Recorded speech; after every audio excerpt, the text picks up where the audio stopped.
And what's up, everybody? I do believe we are live, and hopefully you can hear us loud and clear. This is the Indie Games podcast of a different variety. It's a bit of a impromptu show. We've just pulled out the bag this one, last minute decision to kind of get this one together, but we thought we'd try something a little bit different and just jump on live and see where the tides take us for this episode. Obviously, we've got some E3 goodness coming up, but and a lot of other stuff like the Summer Game Fest, and all that good stuff. But I thought we'd just hop on, see where the tides take us. As I say, hit it from the off the cuff today. Don't completely going with the flow. We're just gonna take away the oars and let the boat go, basically. So yeah, thank you so much everyone who has joined us today. It's going to be, like I say, off the cuff, and we're going to be like rogue agents today. So I want to also, like I say, thank all everyone in the chat, but also I want you to really be part of it today, guys. It's going to be I want to bring in the conversation from the chat, bring in those questions to this episode too. So if you do have any talking points or questions for us on the show, definitely be hitting us up with those, and we'll make sure to make that part of the show too. But before we get into it, I just want to welcome my two partners in crime for this episode, Luke and VJ. How are you doing, both of you guys? Starting with Luke, how are you doing, brother? Oh, I'm very well, thank you. Yeah, it's Saturday night. It's a bank holiday / Memorial Day weekend, wherever you are, UK or US. So it's good. Happy to be here. Loads to talk about. Loads coming up. Thanks, bro. Yeah, really awesome. Fantastic time to be a gamer. It really is. Yeah, there's so much going on right now. It's everywhere you turn, the gaming goodness. I noticed you were playing a little bit of Dead Space earlier. I'm a big time stalker, as you know. But yeah, what else have you been playing? You been playing anything much lately, bro? Have you been soaking up the E3 goodness? I'm trying to think. What have I been playing? Because I've been kind of flitting about different games. I had a nightmare earlier trying to play Dead Space 2. Oh, really? For some reason, it just wouldn't install properly, and I had all sorts of issues with it. But so I went back to OG Dead Space, which is fine. Nice. And then what have I been playing? I can't actually remember. I haven't been playing that much recently. Revisiting Dead Space, as you can see, and I think as well. I've been playing some Metro Exodus Enhanced Edition on PC. Nice. Because that was something I kind of got at launch. Didn't really get into it a great deal, but did enjoy it. And then obviously the patch, I think, was a good drop off, like kind of popping back in point. So I've been quite enjoying going over that, and continuing with it, with all the updated visuals, etc. So mainly that, but quite limited other than that, really. Just kind of waiting for the E3 rush of news. Yeah, which seems it's already like kicking off, doesn't it? It's kind of like almost like it's started already, which is pretty cool. Did you soak up any of that? Did you see any of that goodness? Horizon. Maybe we'll get into a bit more detail in a minute, but anything which stood out to you so far? Yeah, I watched all of the live reveals except for Far Cry 6, just because I was working, so I didn't see that one. But we'll get into them. But yeah, definitely. Horizon, just fantastic, and Dying Light 2 was also really impressive. Actually, I came away quite impressed with that. So. Nice, good stuff. Yeah, 3 good reveals, it seemed. But yeah, thank you for being here for this one. Like I say, we're going to be hopefully just going with the flow, let the chat steer us, essentially, or we'll just go with what we want to talk about, because it's just all about celebrating the indie games, but also E3 and also Summer Game Fest, Day of the Devs, everything that's coming up. I'm just super excited for it all. But yeah, thanks for being here, Luke. It's always an absolute pleasure, bro. And we have the other part of today's machine, if you like, the 3 amigos. Always an absolute pleasure to hang with this guy. He always brings awesome takes, and we've taken away his usual planned tactical approach for a little bit of a rogue agent VJ today. And how are you doing, sir? Yeah, not too bad. The way you actually introduced the show, and I thought, oh my goodness, this is going to be the Indie Gamer Kamikaze Show special. Brilliant. But I guess the biggest compliment I can pay both of you, because I don't normally do sort of spontaneous shows. I do like to do my research and try to give a considered opinion on whenever we're discussing. Often many would say, oh, they're just bloody well misconceived, suspicious takes. But anyway, that aside.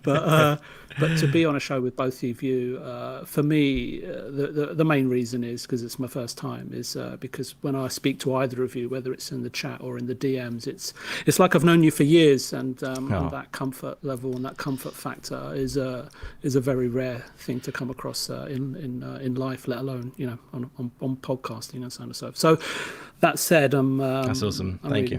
Really keen to be involved today. So thanks, Indy, and I know you're really busy, Luke, but it's just great to have you on here. So it's really appreciated. Obviously, you live somewhere off in the middle of nowhere, Jersey. But yeah, it's like a mythical place, isn't it? Where there's no tax, there's no nothing, there's no law. Exist. Yeah, no law. In the middle of nowhere, surrounded by surrounded by statues of different popular culture. Boxed in by statues and hot toys. But if I do go off tangent or too much off topic, just shout out, Albert, put a sock in it, will you? I'll get the code message.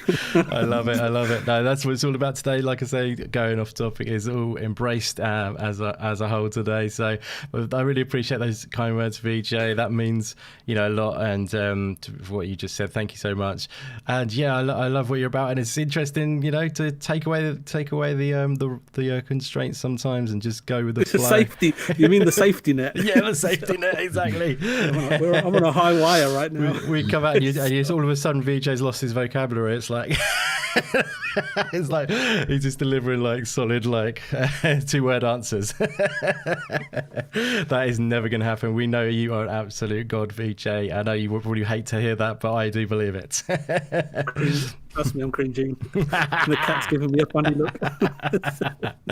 Brilliant. Well, that is awesome. Yeah, so fantastic. It's going to be a fun one today. Like I say, we're going to go where we want to go and where the tide takes us. Well, I've said that about 8 times already, so maybe you believe it or maybe you don't. But yeah, thank you so much, everyone who has joined us for this episode. Thank you to Luke. Thank you to VJ. It's going to be a fun one.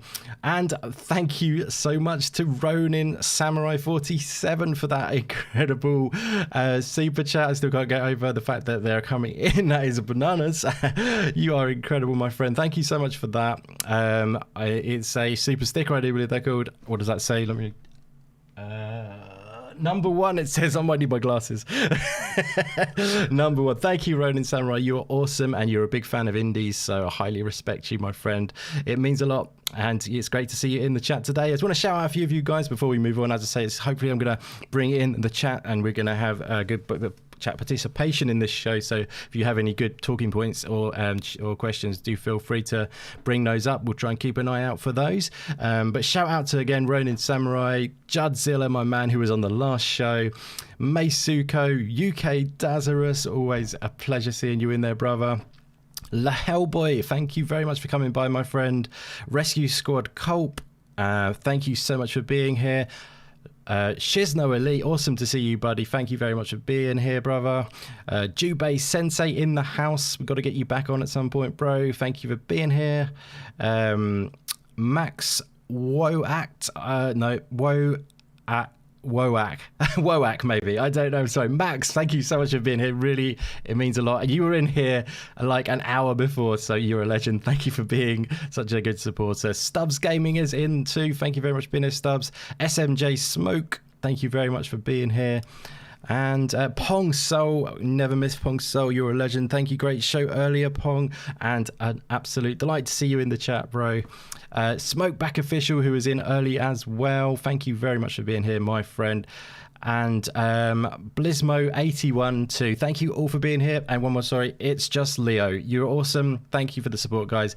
Let's get into some chat then about some of this gaming goodness that we've got coming up. Like I say, I've got a few points to fall back on, but yeah, I mean, maybe I think Luke was almost getting into it a little second ago. Maybe this fresh in the mind. How about some of those reveals then? Let's start with Luke. What did you think about you know, any of the reveals that you've seen recently. We saw like Dying Light 2. We saw, I know this is not indie, but we're going E3 as a whole, so we're going to get into just whatever we fancy today. Dying Light 2. We saw, you know, Horizon Forbidden West, and we also saw the new Far Cry game. So yeah, how did you feel about them, brother? Yeah, I think you know, all of them actually. I quite liked all of them to some varying degree, which you know, I kind of expected going in because, I mean, I'm a huge fan of Horizon anyway, so I knew, you know, I was looking forward to that the most. I really enjoyed Dying Light, and I've always been a big Far Cry fan, which is a bit of an outlier for me because I don't tend to like a lot of what Ubisoft do, but Far Cry is probably the only series that I still quite enjoy from them.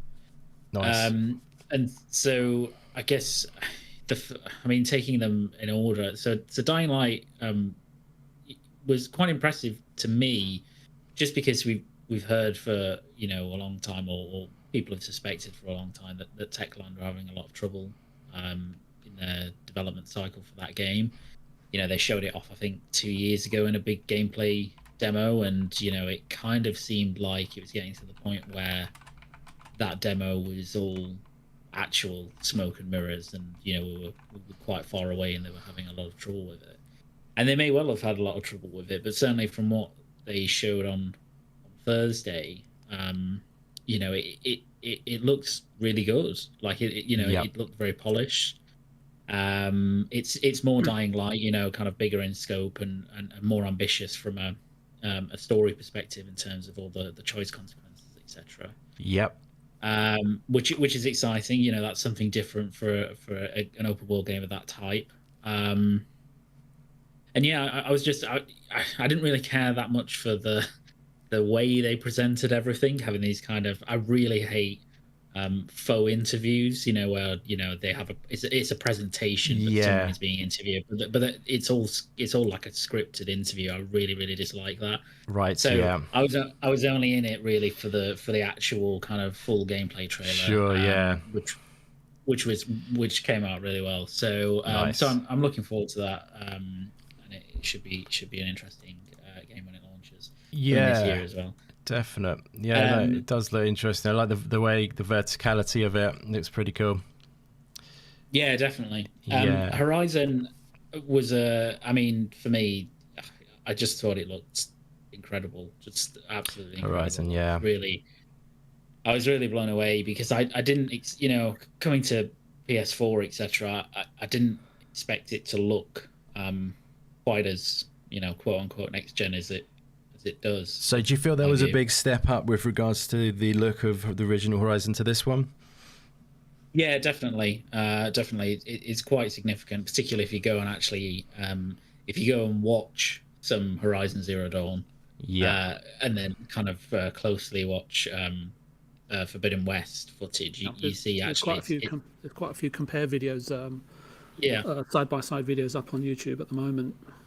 Nice. Yeah, exactly. Yeah, and it's quite surprising because I think Horizon Zero Dawn was an incredible looking game as it was, but you really see the step up when you see it compared side by side.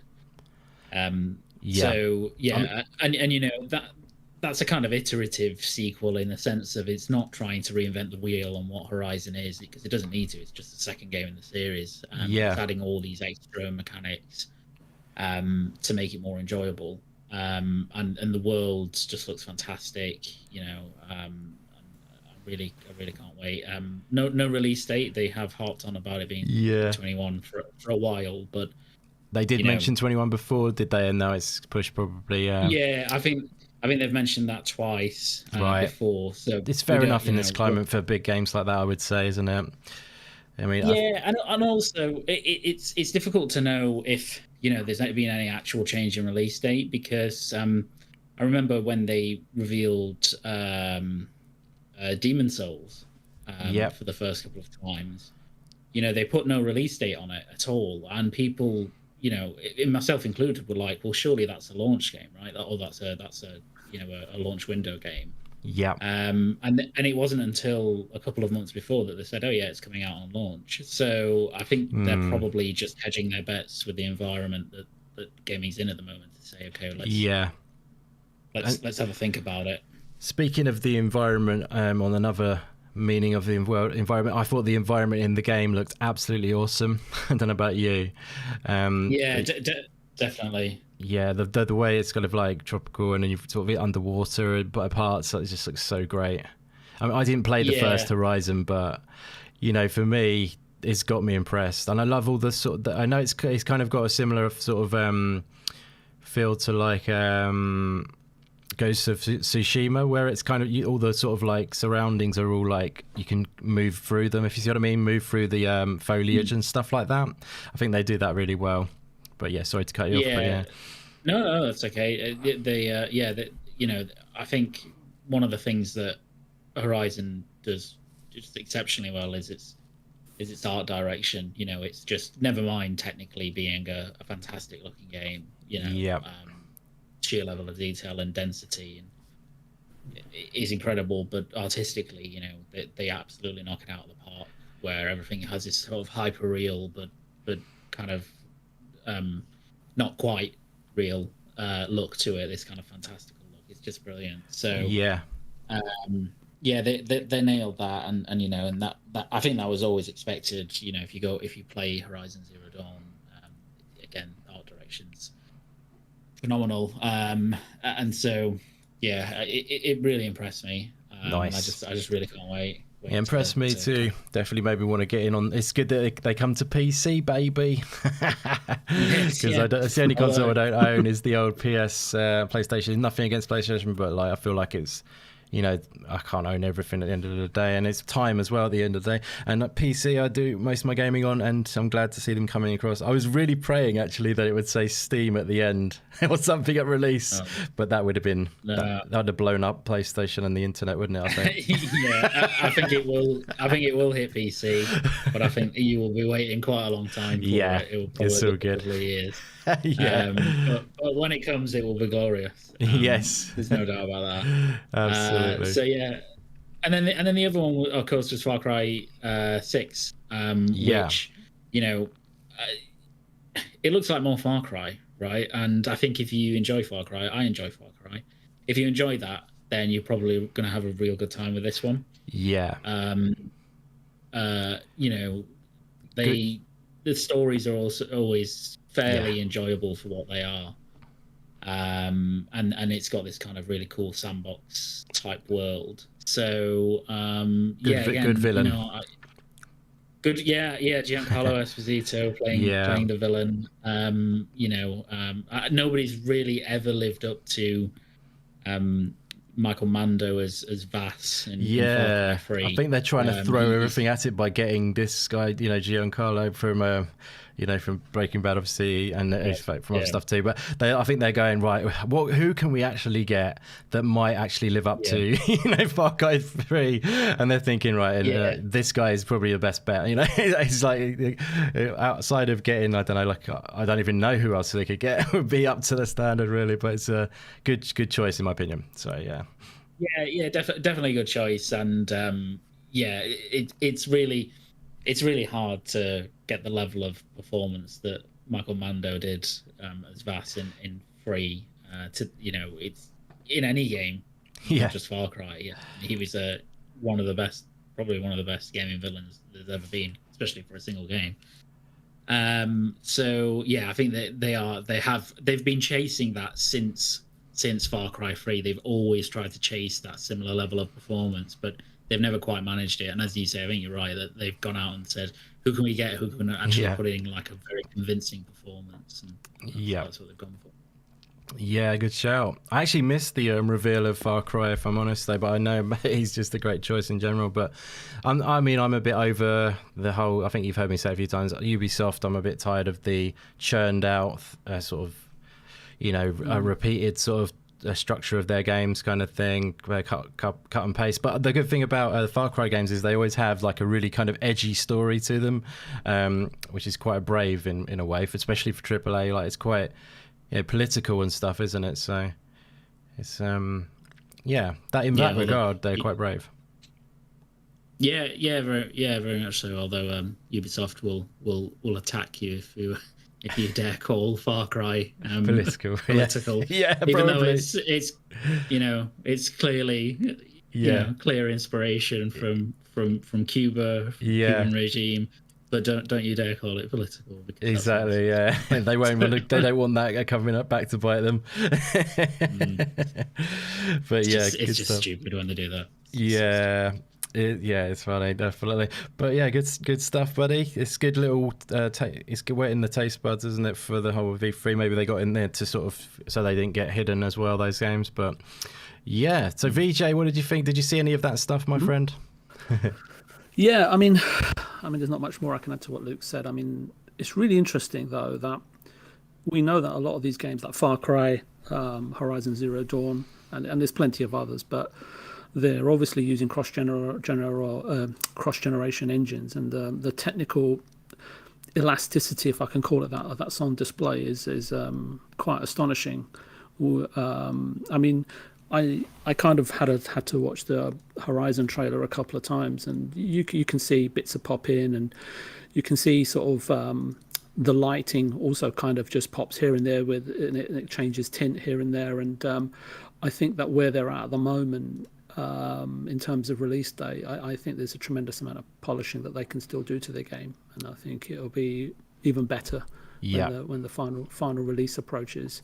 But it's astonishing what they're trying to do, because I guess the original coming out in 2017, at that time perhaps even the hardware specs were still up in the air for the PS5. So no, I can understand why they perhaps transitioned across to developing the PS4 version with the PS5 version in mind, and it's going to be really interesting to see for me personally, because I remember when Cyberpunk was being showcased on PC primarily, I believe, before its launch, and I was saying on a couple of podcasts, I said, looking at the concept trailers and now looking at some of the game footage, the ambition of the game, I just don't know how, I mean, obviously we'd seen Red Dead Redemption and titles as such, but how the PS4 and how the Xbox One are actually going to handle these, are the actual cities that we walk around, and so are they going to be a lot more barren? Are they going to be a lot less NPCs and general ongoings? And well, we know the debacle that ensued anyway, so I won't go into that. But rather than from a high level, from just to sort of go in a little bit deeper, there was one of the things I really liked about what Guerrilla had actually achieved. There's a bit in the game, in the demo, where there's an NPC, right, who asks Aloy, if you can hurt me, right? So she's one-on-one with an NPC, right? It's the sort of first NPC human encounter, well, if there are human, that is, encounter that we saw, and the camera kind of zooms in on her, moves close up, so we can see her sort of quickly attach something or some sort of upgrade or mechanism to a spear. And that little vignette, that little mini transitional sequence or cutscene that's been weaved in between your actions and you probably haven't got a control over it, but the way it's been determined and designed reminded me so much of Street Fighter 5. When the camera zooms in on Ken or Ryu, and either Ryu's sort of forming an energy ball, or Ken's, I don't know what Ken's doing, probably having a bowl of noodles or whatever. But so it's basically when they perform sort of super or ultra moves, and I really enjoyed that. Definitely sells the sort of forthcoming impact and gravity of the impending action your character or Aloy, if you dress up like that on a cross-dressing Wednesday on a Friday. It's fantastic to see, and it was really great, and it was really didn't break the immersion, I think, is the point that I'm trying to get across. And then when she was swinging her spear, when she sort of slightly or stealthily approached the NPC, the first NPC actually, because that was the third one I was just talking about there, she kind of stabs somebody in the neck, and then when she sort of proceeds to sort of pull out the tip of the spear out of the NPC's neck, I kind of had a glimpse back to Ghost of Tsushima and expected this sort of blood splatter arc to occur, and it didn't. And it seems like her spear sort of cuts, disinfects, and perhaps even cauterizes the wound, electro-cauterization, or whatever you want to call it. So yeah, it's just little things like that, but I'm really excited to play it. And I thought, because Luke kind of approached it from a high level. I thought I'd go from a macro level. I thought I'd go a little bit more micro in terms of a couple of things that stood out to me. And there's plenty more, but I know we've got a show to get on with. So I mean, it's the wetting of the taste buds there, but yeah, definitely. I thought it was really good. I really was hooked by it. I liked, like I say, the lush environment and the diversity within the environment really appealed, actually. I don't know whether the first one had that really. Quite a bit different. I felt that the environment was a bit more slightly barren looking. Would that be an accurate representation, or from the shots I've seen? Or if I could just give my 2 cents before Luke goes, if that's okay, because Luke seems much more familiar with the game. The first game, it has huge open environments. And obviously in what we've seen so far, the design seems to be a little bit more linear in terms of what we've seen so far, but a hell of a lot more dense, and it's kind of more of a guided path. It reminded me of some of the design decisions that were made in Final Fantasy VII Remake, and then how are they going to transition over to Part 2 in terms of open world. So it'd be really interesting to see, because we've only seen a fraction of the game, so it'd be really interesting to see how the PS5 and how densely populated or how impressive the environments look when it goes to a much more sort of an open landscape. That's if it does. And again, I think that Sony have actually made a smart move just on a commercial point of view in terms of they're not trying to force you to buy a PS5, but I think Horizon Zero Dawn may be the first game that illustrates the vast differences between a game that's on PS4 that runs at 30 frames per second and is decent and is better than its predecessor, but then on PS5, wow. And I think that the people that have bought a PlayStation 4 2, 3, 4 years ago, and if Sony have got the supply there, will definitely allow people to think for themselves and lead them to go on and buy a PS5 rather than being told to, you got to buy it because all these other games that are coming up in the future aren't going to be on your system. So I think if they can illustrate that point, because people don't like to be forced, they like to be shown and make their own decisions, and I think psychologically that might really play into Sony's hands. But I'd love to hear what Luke has to say. I agree. I mean, I think in terms of the environments, the first game had a lot of different, I think 3 or 4, maybe 5 different biomes. Right. So there were areas of the game where, I mean, it's all one open world, but there were areas of the game where, there's kind of desert environments, because I think the original was sort of set in, it's set in the US essentially, but Jersey. It's kind of, in Jersey. That would be a very small open world.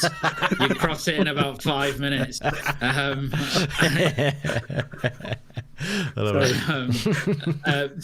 yeah, I think it was in Utah and like that area. So a lot of the environment was quite barren.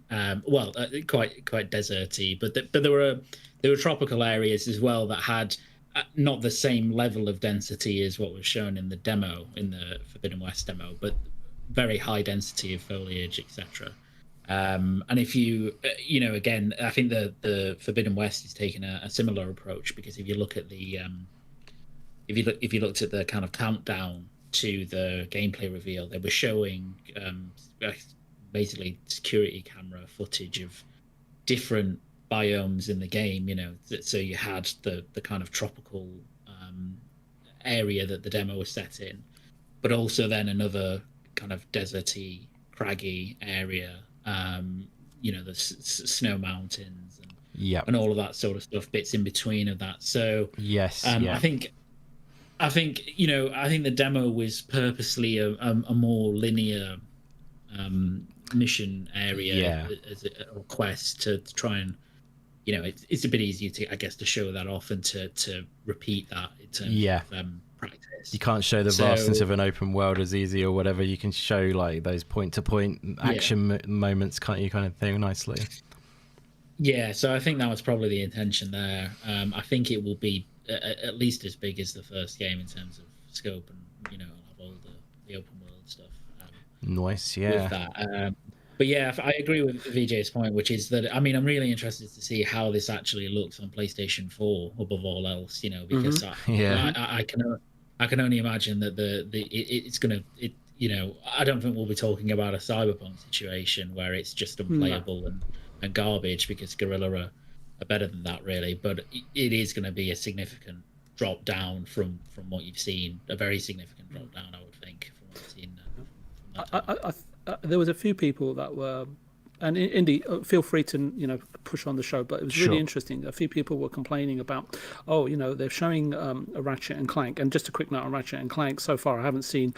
And I emphasize the words "as yet," since many truths sort of seem to evolve on a daily basis, because nothing is forever, except change. But anyway, I haven't seen anything from any proven or reputed developer in my obviously inwardly looking sort of eyes, sort of looking out, that comes close to the visual creativity, sort of gameplay extravaganza that Sony, via Insomniac, I should say, are placing down as an initial marker. And I say that because people were saying, why are Sony showing Horizon Zero Dawn to now at this moment in time when they've got this launch on hand? And I think Sony's synergy with E3 is everyone will be showing perhaps new content, their rivals most likely, and they're saying, well, while they're showing you, here's a game you can play.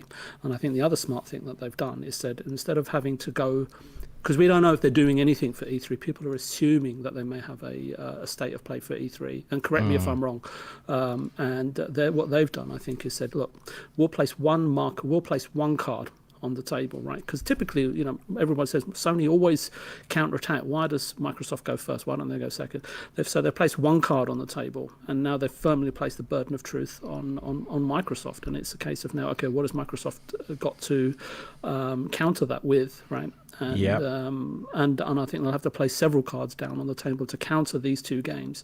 Whereas if Sony hadn't have done anything and Microsoft had a great show, then the burden of truth would have been on Sony to sort of counter and show several of their titles that are in production. Maybe they will, maybe they won't, maybe they don't have to. But I think it's a really, really interesting and strong strategic play from Sony from a corporate point of view and from a public presentation point of view, that they've laid out one card, see what Microsoft have got, and either counter it or they don't, if they don't have to. So yeah, I think there's a lot of focus, and I think a lot of confident focus, I should say, on Microsoft and Xbox Studios in terms of what they showcase. No more so than the Ascent, which I know is one of the great games that the Indie Gamer is, if he's on the show at all today, I don't think he really is. Appreciate. Oh yeah, there you are. There you are. I'm just going to let you talk. I think it's more enjoyable just watching the show for a minute there. trying to put in a segue there.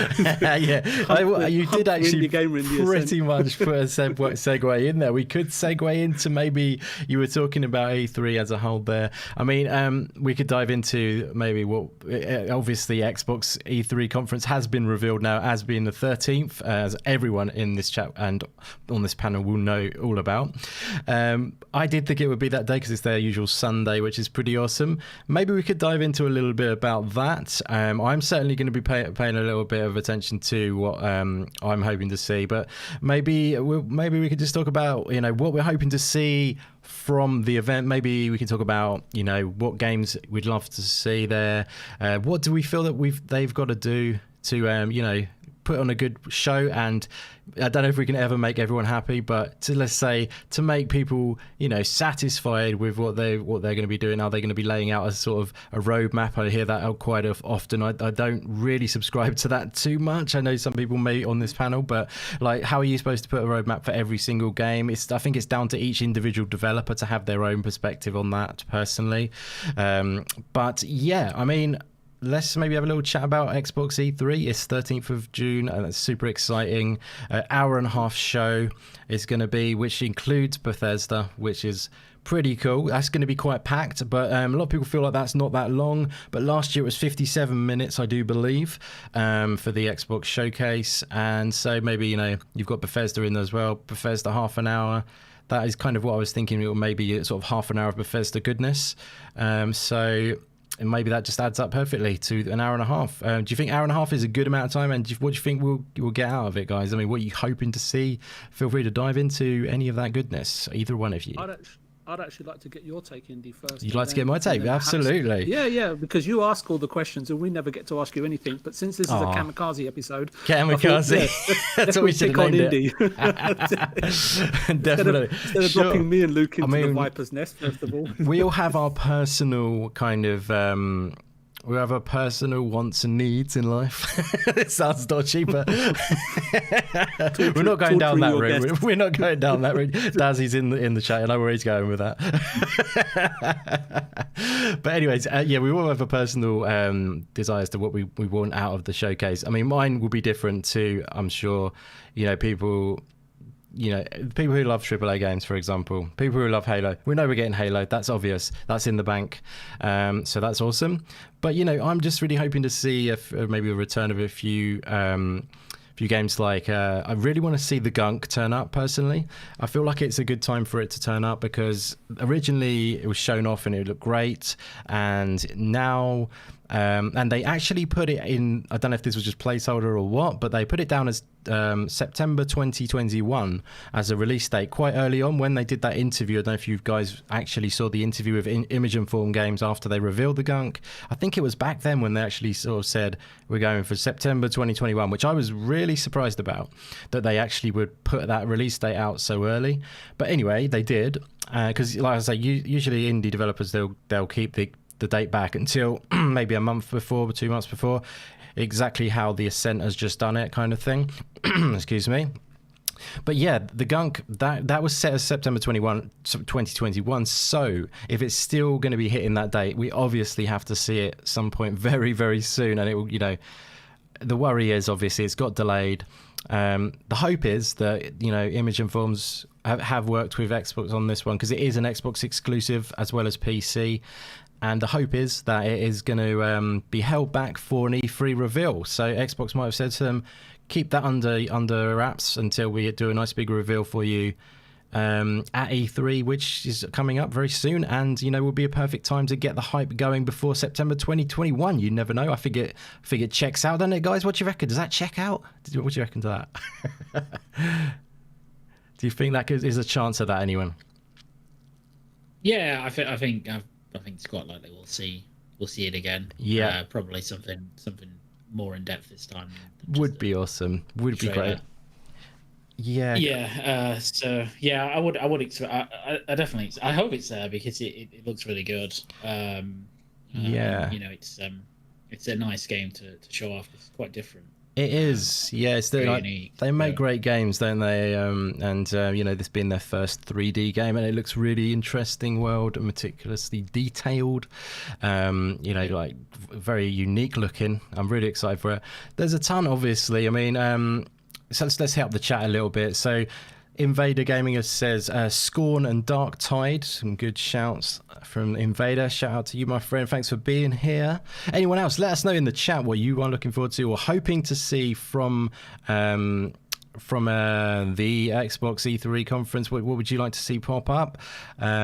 They need to show gameplay, short and simple, from Judzilla, and that is a great shout. I think that is what they will show. Leading on from my point, thank you for Juds nudging me there.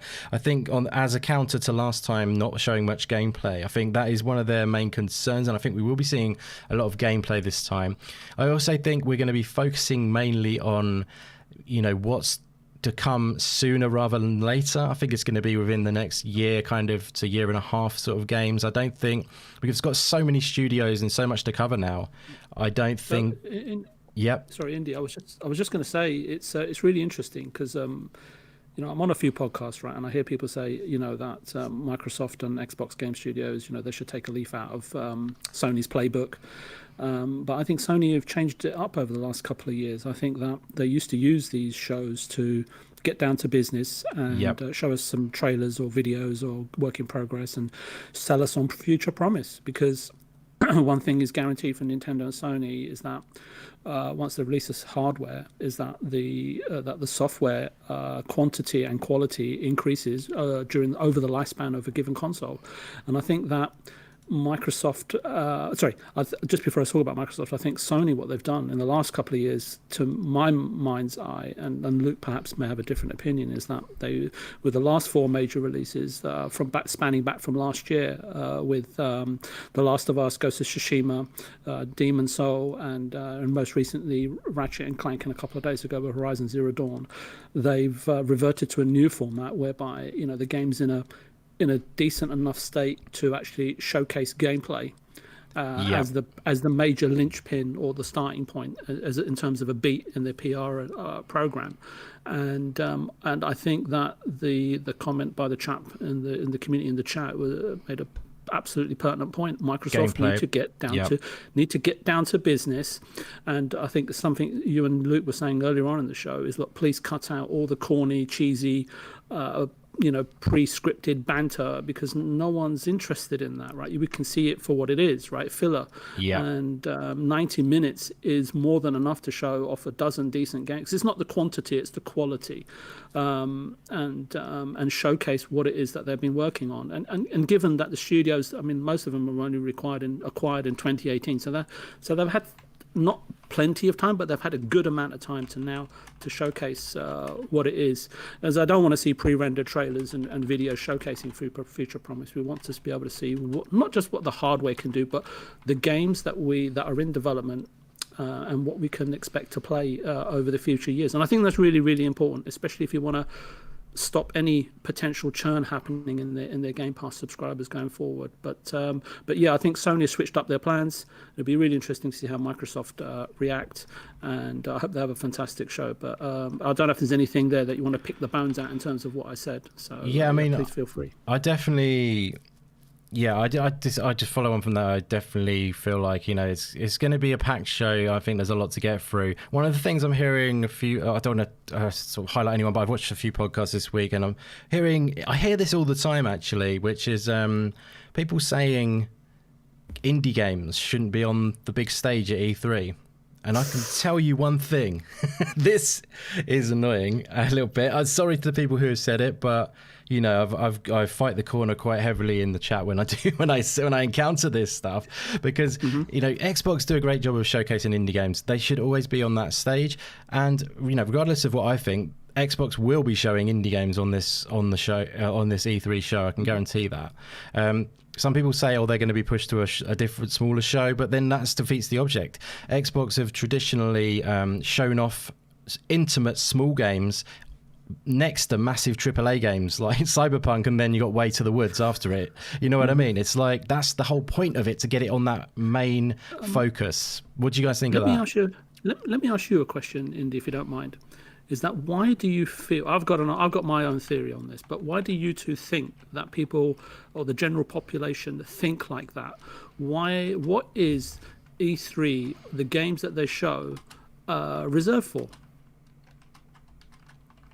What do I think they're reserved for? Sorry. So yeah, what do you think that showcase is reserved for if it's not to show all sorts of games? I've got my take on it, but why do you think that the general population? Because you have nothing to apologise for, first of all, and number two is that why do you think that a lot of the population do not feel that a major event or showcase or the major presentation during the course of a year, that indie games perhaps shouldn't be on on the main showcase of Sony or Nintendo or Xbox. So what do I feel like it's reserved for? Is that what your question is? What the showcase is? Why do people? Yeah, cause I think, correct me if I'm wrong. You said to me that perhaps indie games shouldn't be shown on there.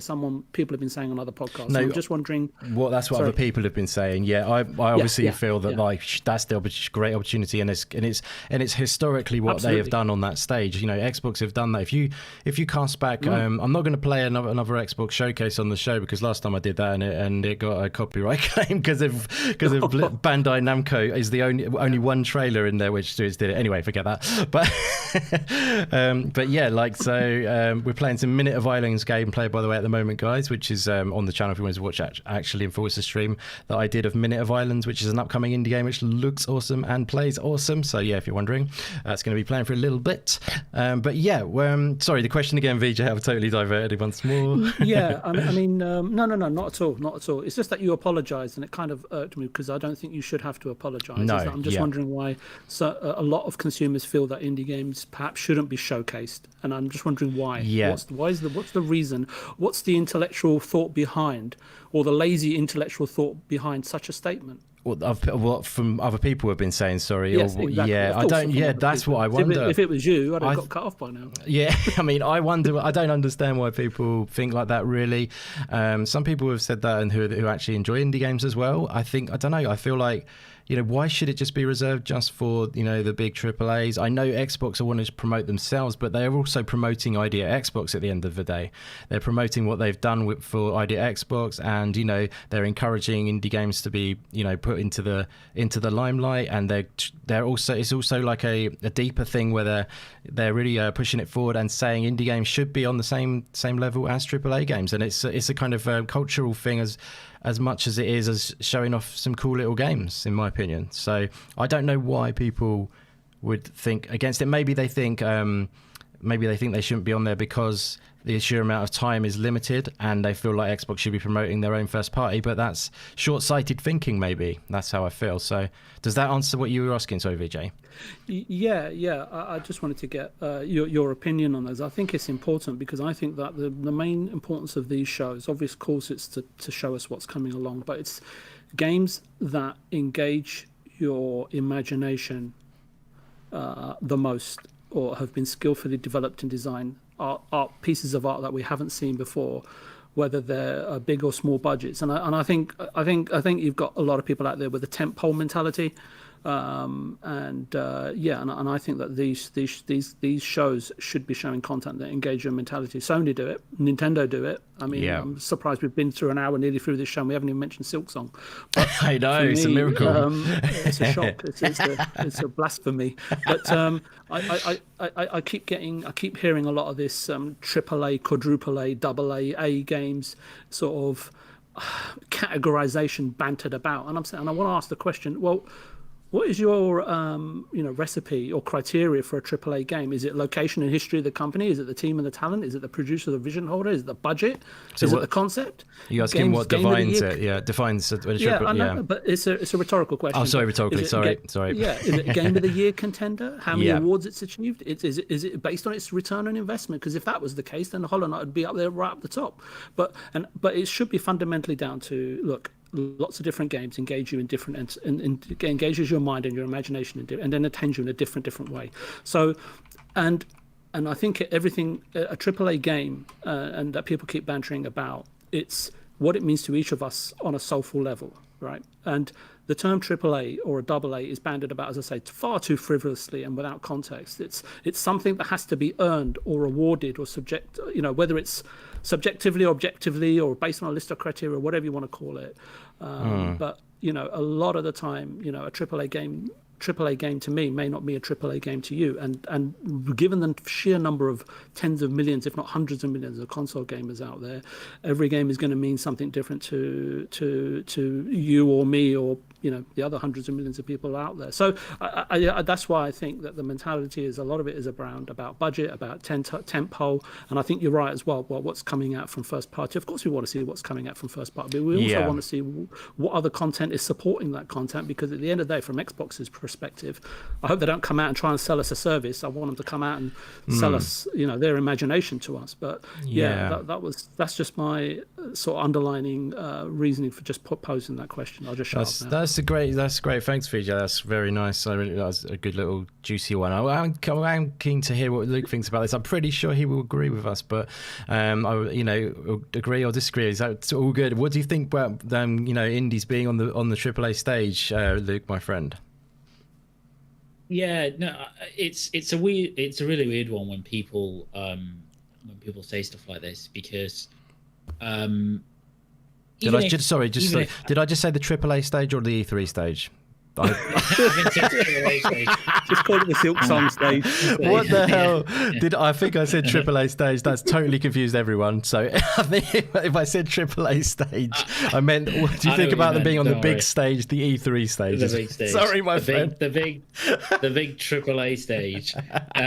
No, I think it's really stupid when people say stuff like that, because so I think it kind of goes back to a point that I think we've discussed before, which is that some people just see a lot of indie games and they go, well, it doesn't look like, Uncharted or Halo or Gears. It's not big budget.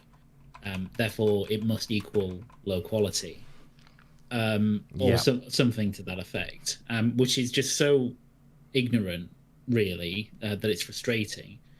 And it's funny now because you have a lot of indie games that look like they could be big budget games. You know, not every indie game, Yeah. but even if you look at, you know, something like Silksong, which is obviously, you know, a hand-drawn, art-driven 2D game, right? It looks very high quality. Yes, exactly. Just from a glimpse at it. Yeah. And I think it's totally unrealistic, firstly, to expect that, you know, these shows, Microsoft shows, Sony shows, Nintendo shows, are going to be solely driven by the games that they make or big third parties, because there's not enough games, right? There's a lot of games in development, but there's not enough to be able to fill a showcase, and so you have to have other stuff. And indie games, you know, for so long have been, you know, not for the last 10 years, I'd say, but before that, certainly very much, you know, non-existent at these conferences, right? They just didn't exist. At least in terms of the big showcases. But slowly but surely, because gaming's grown, and because more people buy more games, and because more people buy a bigger breadth of the games, you know, people are slowly involving themselves in indies, and certainly in the last couple of years, you know, it's hugely blown up. You know, back in I remember there was a huge amount of, I guess, disrespect and dislike of indie games right at the beginning of stuff like Xbox Live Arcade, where they really started to come to the fore a bit, where, you know, they had a cult following, but it very much was a cult following, some of these games, and nothing else. Whereas now I would say, you know, that the respect is there. But in terms of showcases, I think self and VJ, you know, absolutely right that a game's a game, and all games deserve to be at these showcases, and that includes indie games, and they're really important. And also, without being disrespectful to AAA development, a lot of AAA development is not purely creative driven like indie development is, right? You have lots of iteration, lots of sequels, lots of similar templated games. You don't get the kind of free thinking and ridiculous kind of concepts and execution that you do in indie games. So can I just add to something that Luke's just said there? Certainly. This is a very short one. See, the problem is, right, is that with Microsoft buying a lot of products and stuff like that, a lot of studios and so on and so forth, people are getting caught in tunnel vision. And what I mean by that, a lot of people think that AAA games or big budget games or games that will totally change the terrain of what great games are made and manufactured. They're not. They're born, and they can be born anywhere. And I've talked about this so many times, that the next big thing could come from anywhere. Could come from an indie studio, could come from somewhere in China, Singapore, Taiwan, Africa.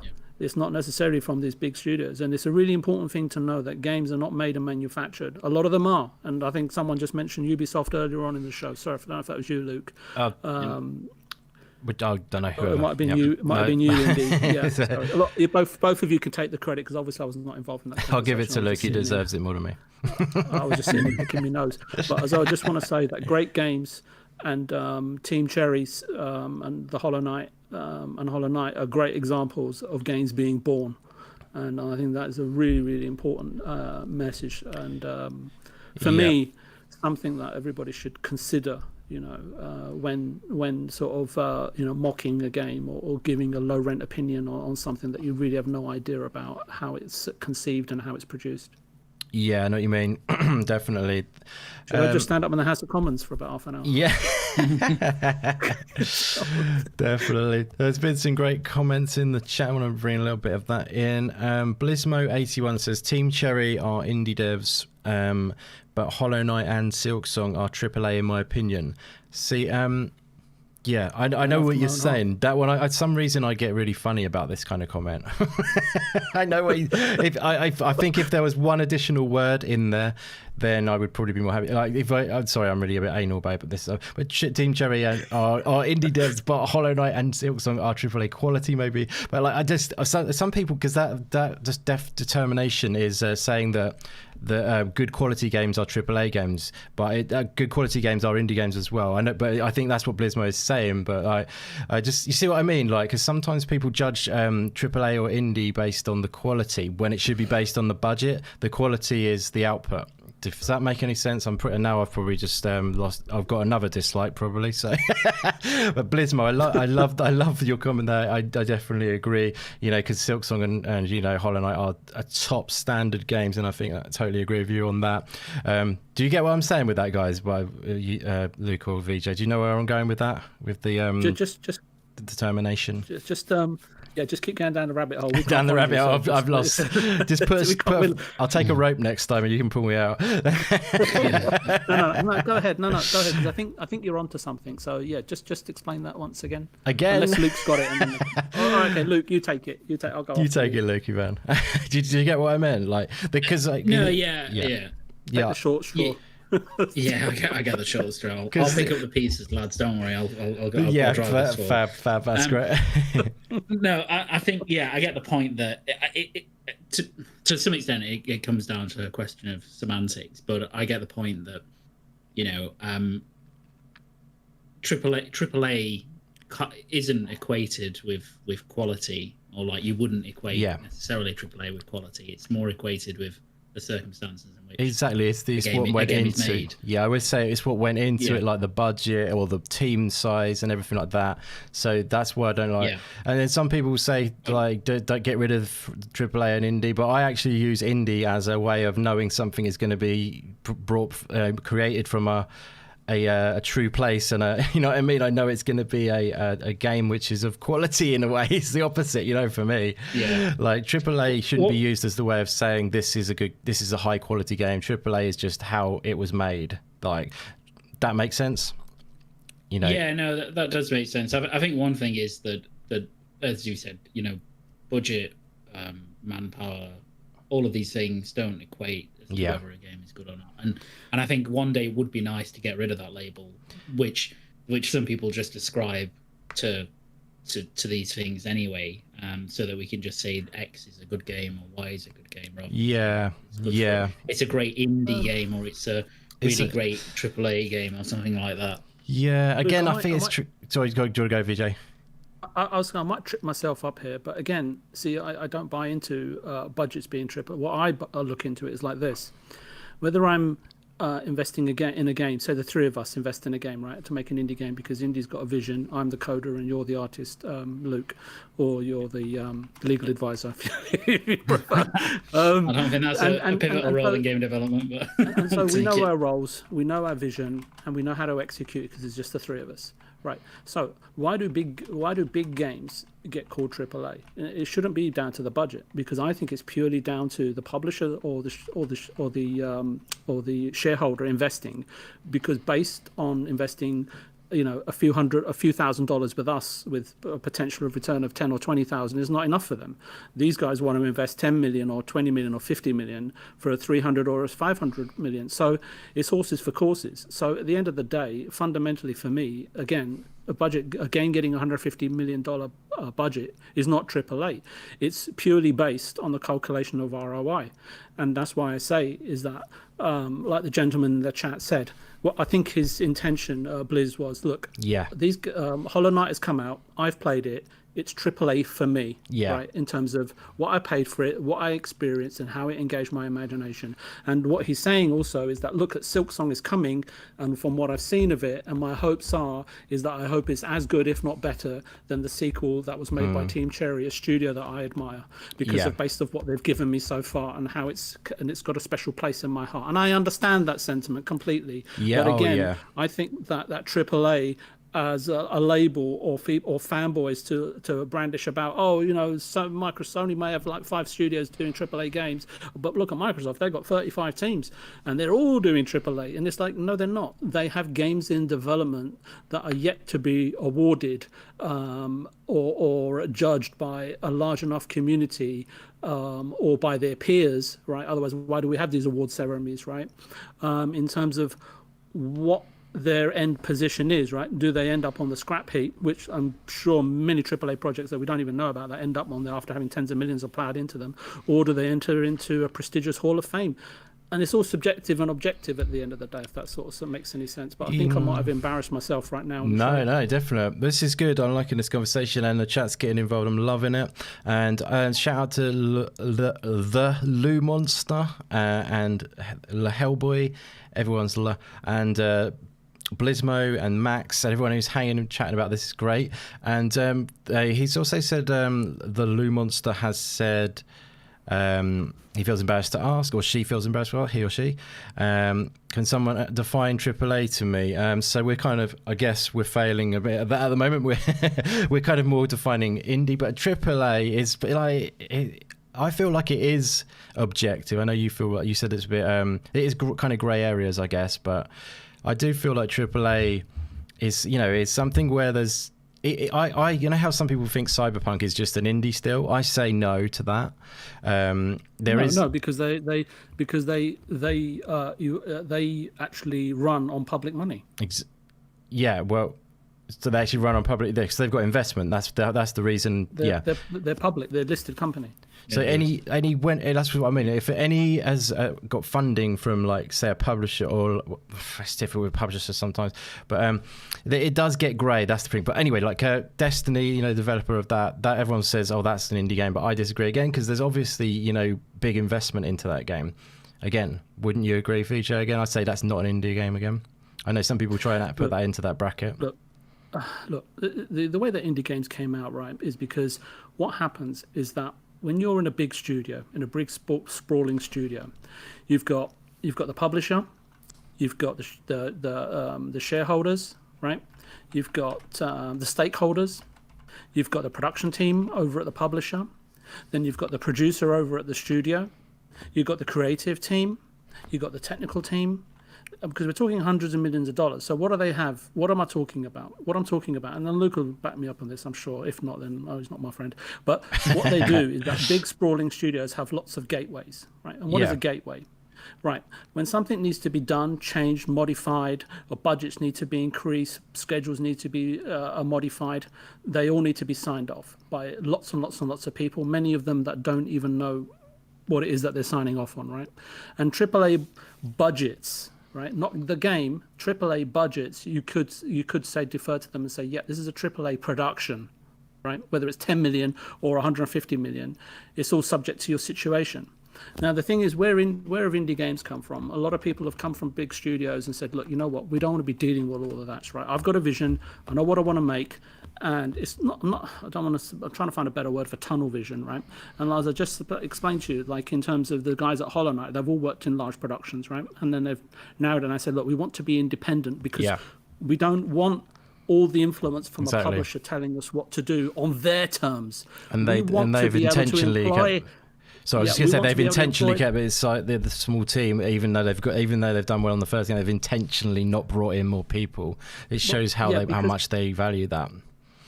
No, it's because the producer of the game, the designer of the game, or the coder of the game, or the major stakeholders are making the game. They're investing. Okay, so they're investing, and I'll come on to the bigger studios in a minute, like Bungie and stuff in a second. So they're investing, from my perspective. Okay, so they're the ones that are responsible. And instead of having a publisher, and don't get me wrong, publishers aren't bad. They have a massive amount of value to bring. Is that then they go to a publisher, say, this is our product, and this is the publishing. These are the parts of the publishing division that we want. We need your PR, we need your distribution, or X, Y, Z. So the roles reverse, or the powers reversed, right? So an independent developer who's conceived their own product can then go and dictate in terms of what they want, right? Or the support that they need, if that makes sense, right? Is rather than being dictated to, right? And I think Bungie is a kind of a good example that someone's brought up, because I don't know if they use public money. I don't know if they have investors, because as soon as they have investors, as soon as you have an outside party putting money into you, you are then suddenly being constrained, right? Even though you have your freedom, there will be constraints, right? Where I think with indie developers, they don't, right? Because it's their own personal money, I would say, in most occasions, whether it's they've mortgaged their house or borrowed it from their parents. Of course, they've got their constraints as well, but it's more a case of, look, if you fail, you fail. If you succeed, you succeed. Whereas Bungie, I don't know their makeup of their financial infrastructure, but let's just say all the owners are putting in the money. Then I would say, well, if it's just the owners, the people that have the vision for the game and that are funding the game, then they are fundamentally an indie developer, whether they've got 5 people on the team or 500. But as soon as you're taking in outside investment, that from people that don't understand the process, that are, whether it's a bank or whether it's a hedge fund or a VC or whatever, then suddenly, yeah, it changes from being an independent game production to being something that's partly independent, and then partly also you're accounting to somebody. For example, if you're not hitting certain milestones, right, that you've pre-agreed to in terms of how are they going to get the money back. So that's my interpretation of what an indie game is. A pure indie game or a pseudo indie game. Well, yeah, a pure indie. If you want to be, it depends how strict you are with your definitions and stuff. So that's where the grey areas come into it. But like, for example, like Joe making Song of Iron is the purest of indie game you can be, because he's self-publishing it. He's one person making it. That's the complete indie. But yeah, like there's games like Biomutant, which is quite a grey area. But I define Biomutant as, I would say that's where it comes into to AA. I don't like using AA. I only rarely use that. But AA is because there's a small team making it, and that's why that would class as that. If there was a big team making it, because they're owned by THQ Nordic, it's only a small 20-person team, Experiment 101. But that's where I would say the AA aspect comes into it.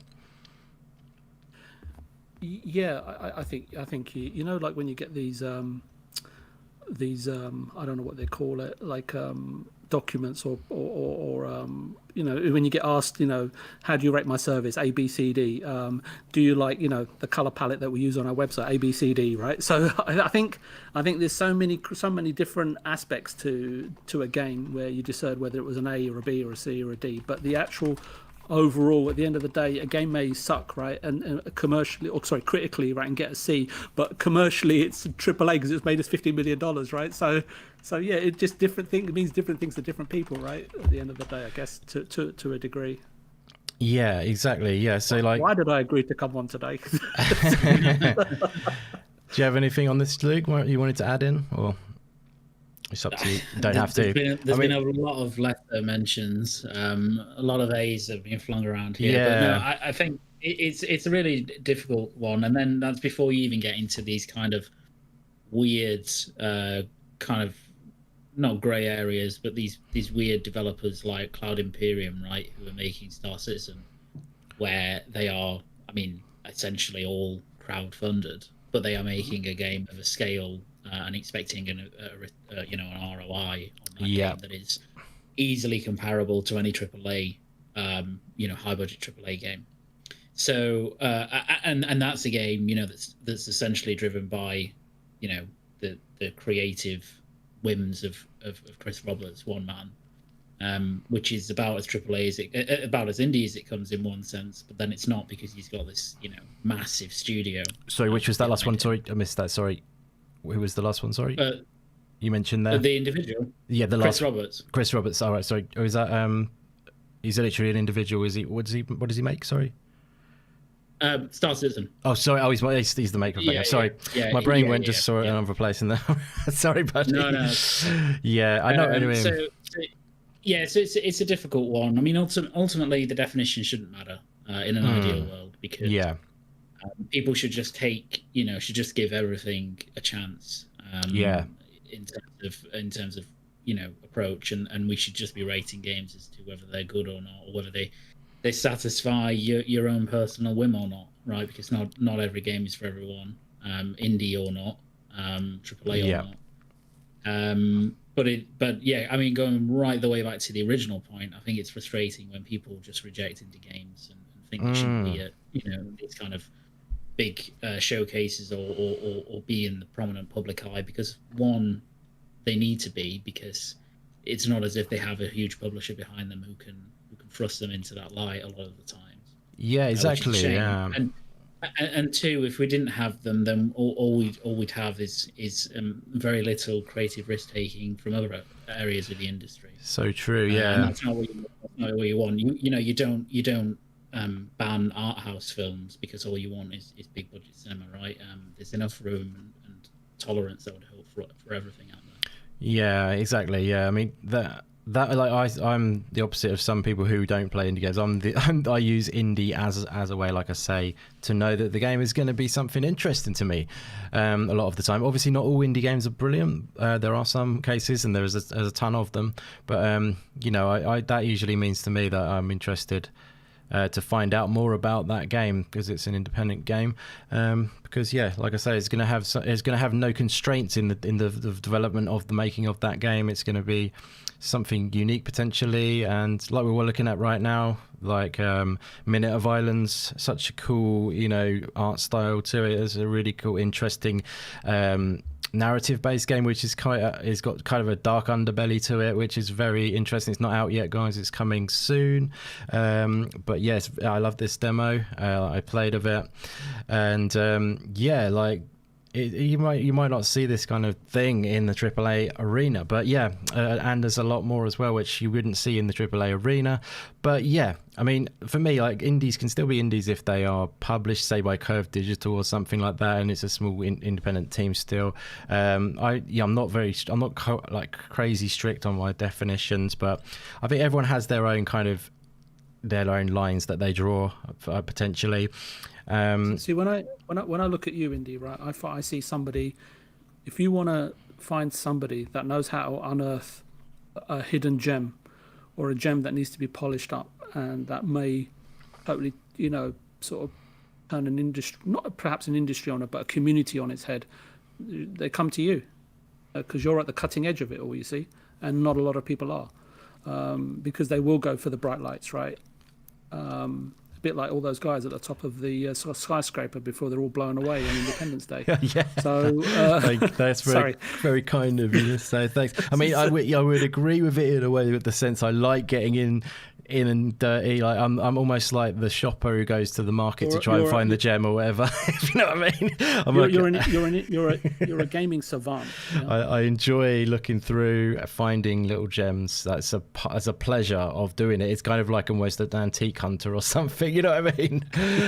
But you might find a lot of crap first, and then you find the gold watch. There you go. There's your link. You find the gold watch, and then you're a millionaire. You reminded me of the Antiques Roadshow, that BBC program. You're probably on it, aren't you? Got to link it to some Only Fools and Horses as much as I can when VJ's on. I could see Luke there as your financial advisor saying, "Yeah, don't pay no more than £1, Luke. No, don't pay no more than £1." Luke took the receipts. He's Rodney. We get him to sign this contract in triplicate. Yeah, that's brilliant. Yeah, so I mean, getting back to maybe the E3 talk a bit more. Then that was fun and juicy and down and dirty. That was great. But yeah, so I mean, just summing up maybe in a paragraph about you guys, what do you think Xbox need to do to for this to be a success for them? You know, in general, who would like to take that? Maybe Lukey, baby. Yeah, that's fine. I mean, I think I don't think they need to do a whole lot to make it a success. I just think that, look, they've got an hour and a half. They've got all these studios. I'm sure, they've got other stuff in their back pocket that they can show. I think they just need a similar show to the last few ones they've had, but just with a bit more of an emphasis on gameplay, if it's possible. And I think, they have to be cut a bit of slack, because I think everybody does at the moment, which is that, yes, they've got all these studios, but a lot of them for a while have been in a transition phase, ramping up their next projects. Some of them, like Playground's RPG studio, right, are brand new.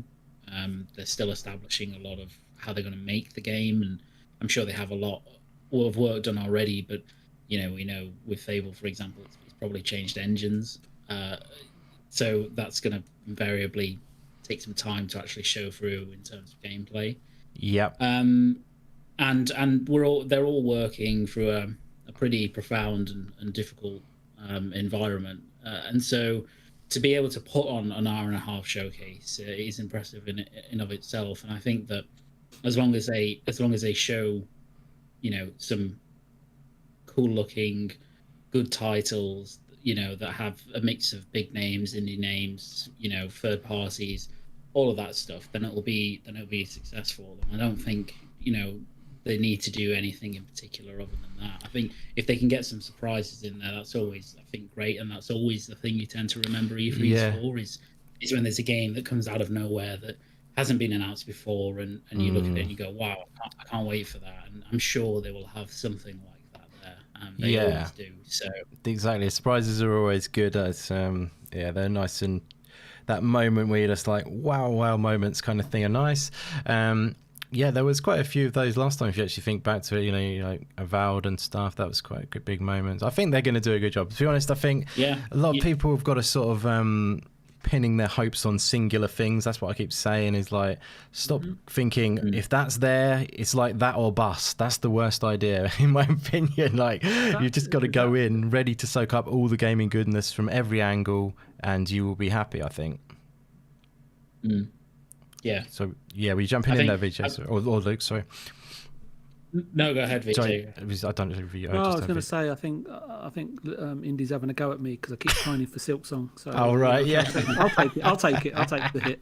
If that turns out, that'd be glorious. I think, probably at the wrong stand though. It should be the Nintendo stand. It will be, yeah. But I think I share.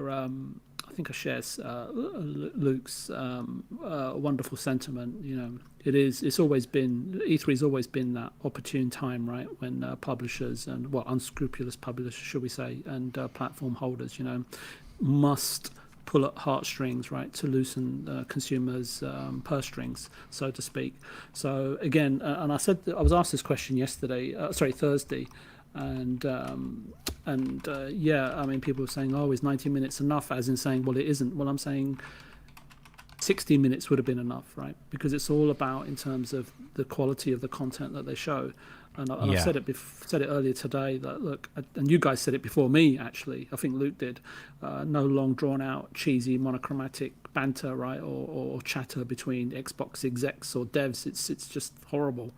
For me, maybe. Look, I may be in the minority, and look, all of my opinions, I'm happy for everybody to kick the tires of them, because that's how we come to a sensible situation, right, or a point until that truth evolves again, right? So, and as I said before, look, last year, what did we see? We saw several sort of pre-rendered concept trailers, which I would say were probably for internal use rather than external use, because that's what developers, when they start to lose their way during a massive production, go back to square one and say, what was the concept? What was it? Oh, here it is. This is what we created. Okay, let's get back to basics. Especially Perfect Dark. That's got to be some sort of conceptual trailer, hasn't it? There's no way we're getting. Absolutely. Absolutely. Even if it is, it should be a lot better than that. But my point is that that's all it was, right? Yeah. And for me, I'd like to see less of that, unless it's something new. And as I said to you, I think Sony for the last 4 to 6 releases have really switched gears or switched tactics. And I think they're veering away from trying to sell us future promises, saying, well, here is the promise and this is when it's coming. A lot more aggressive. And on June 13th for 90 minutes, 60 minutes, whatever, 95, whatever it is, as I say, I just would like to see Microsoft and Xbox Studios and all those hardworking developers get down to business. As I say, it's definitely going to come down to the quality presented, regardless of the time allocated, even if it's 2 minutes, right? Because we could see a fantastic 2-minute Silksong trailer. And Indy, tell me if I'm wrong, right? We could probably end up having, if we saw a brand new 2-minute Silksong trailer, we'd end up having a 90-minute podcast between us. Yeah. And I think when you take that into consideration, right? Xbox have a real opportunity, I feel, as being centre stage and a part of E3. They have an opportunity right now to sort of carefully curate and author their own success or failure, because even the last generation was nothing to do with Sony. It was all down to Microsoft not turning up for whatever internal political reasons. And optimistically speaking, I'm as I say, I'm totally in alignment with Luke. You can blow me a big kiss later, Luke. I'm leaning heavily towards a very successful show, and I really can't wait to cover it with you guys. If I'm invited back onto this show, which obviously it looks like my invitation is carefully being rescinded right as we speak. It's always there. You got the golden ticket, as Mr. Boomstick XL would say. Brilliant stuff. No, that's great. I think it's worth noting as well that this is just on the timing stuff, right? This is an hour and a half of what is presumably a digital showcase. It's not a stage show. Yeah. Right? It's not a. So the stage shows, a lot of time is taken up by those interludes and those weird bits that nobody cares about.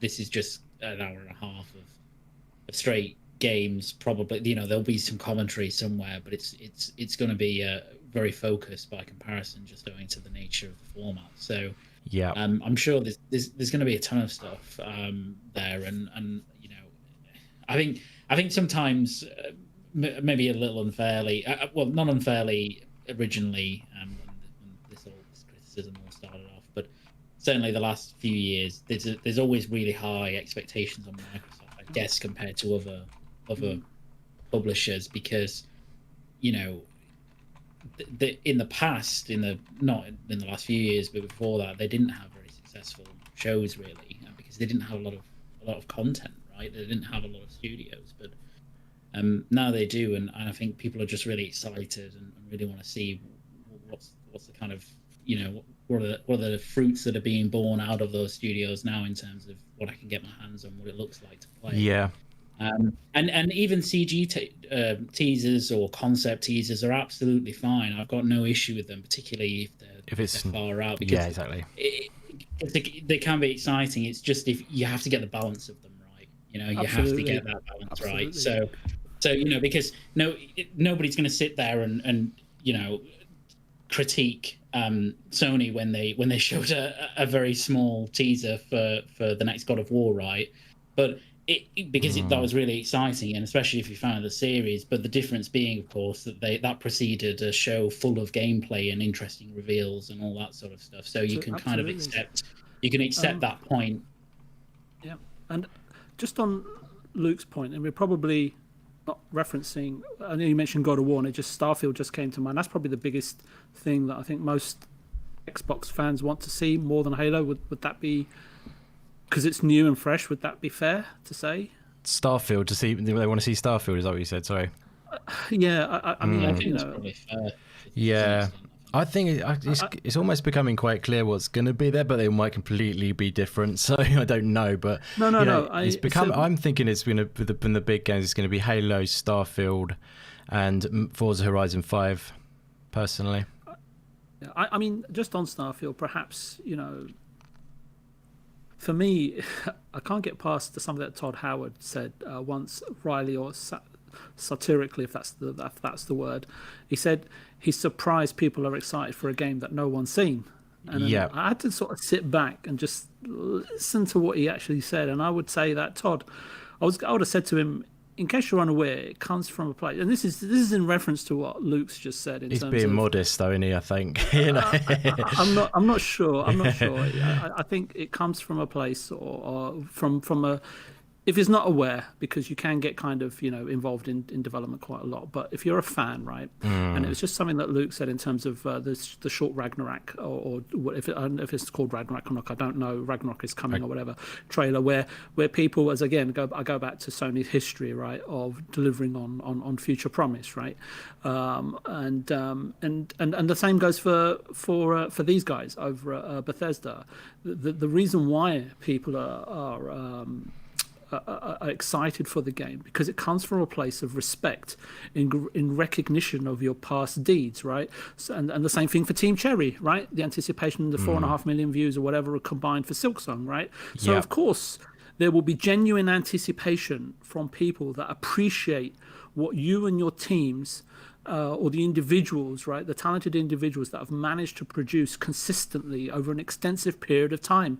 And if you don't understand that, then let me point to the fact that someone has gone in and been privy to what you've been making, right, and then tabled 7.5 billion to buy out your parent, right? So, and that's why people are excited, and you should be aware of that. And I know you're saying that he may have been sorry, what was the word you used, Indy? Being modest, yeah. Being modest. But no, the way that he said it, it didn't come across like that to me. But so if he's not aware, I just wanted to make him aware, is that, you know what, if someone seen something and paid that kind of money, I'm not exactly advocating that and saying, yeah, everyone should do that, or yeah, their decision is absolutely spot on. But, you know, no smoke without fire is what I would say. So I don't know if I've gone off topic, Indy. You can tell me to shut up. You're all good. It's great. I mean, like I was saying, it's just the best way is like soak it up, whatever we get, and be open-minded going in and just enjoy all of the games that they show. Is the best way, I think. You'll have a great time. I'm sure that super chat earlier on from that gentleman, I wish he'd asked the question, but I'm sure that £5 will spread to 2 spritzers from Del Boy, with a bit of wine and Perrier. We can lap that up while we watch the show. I'll mail it to you.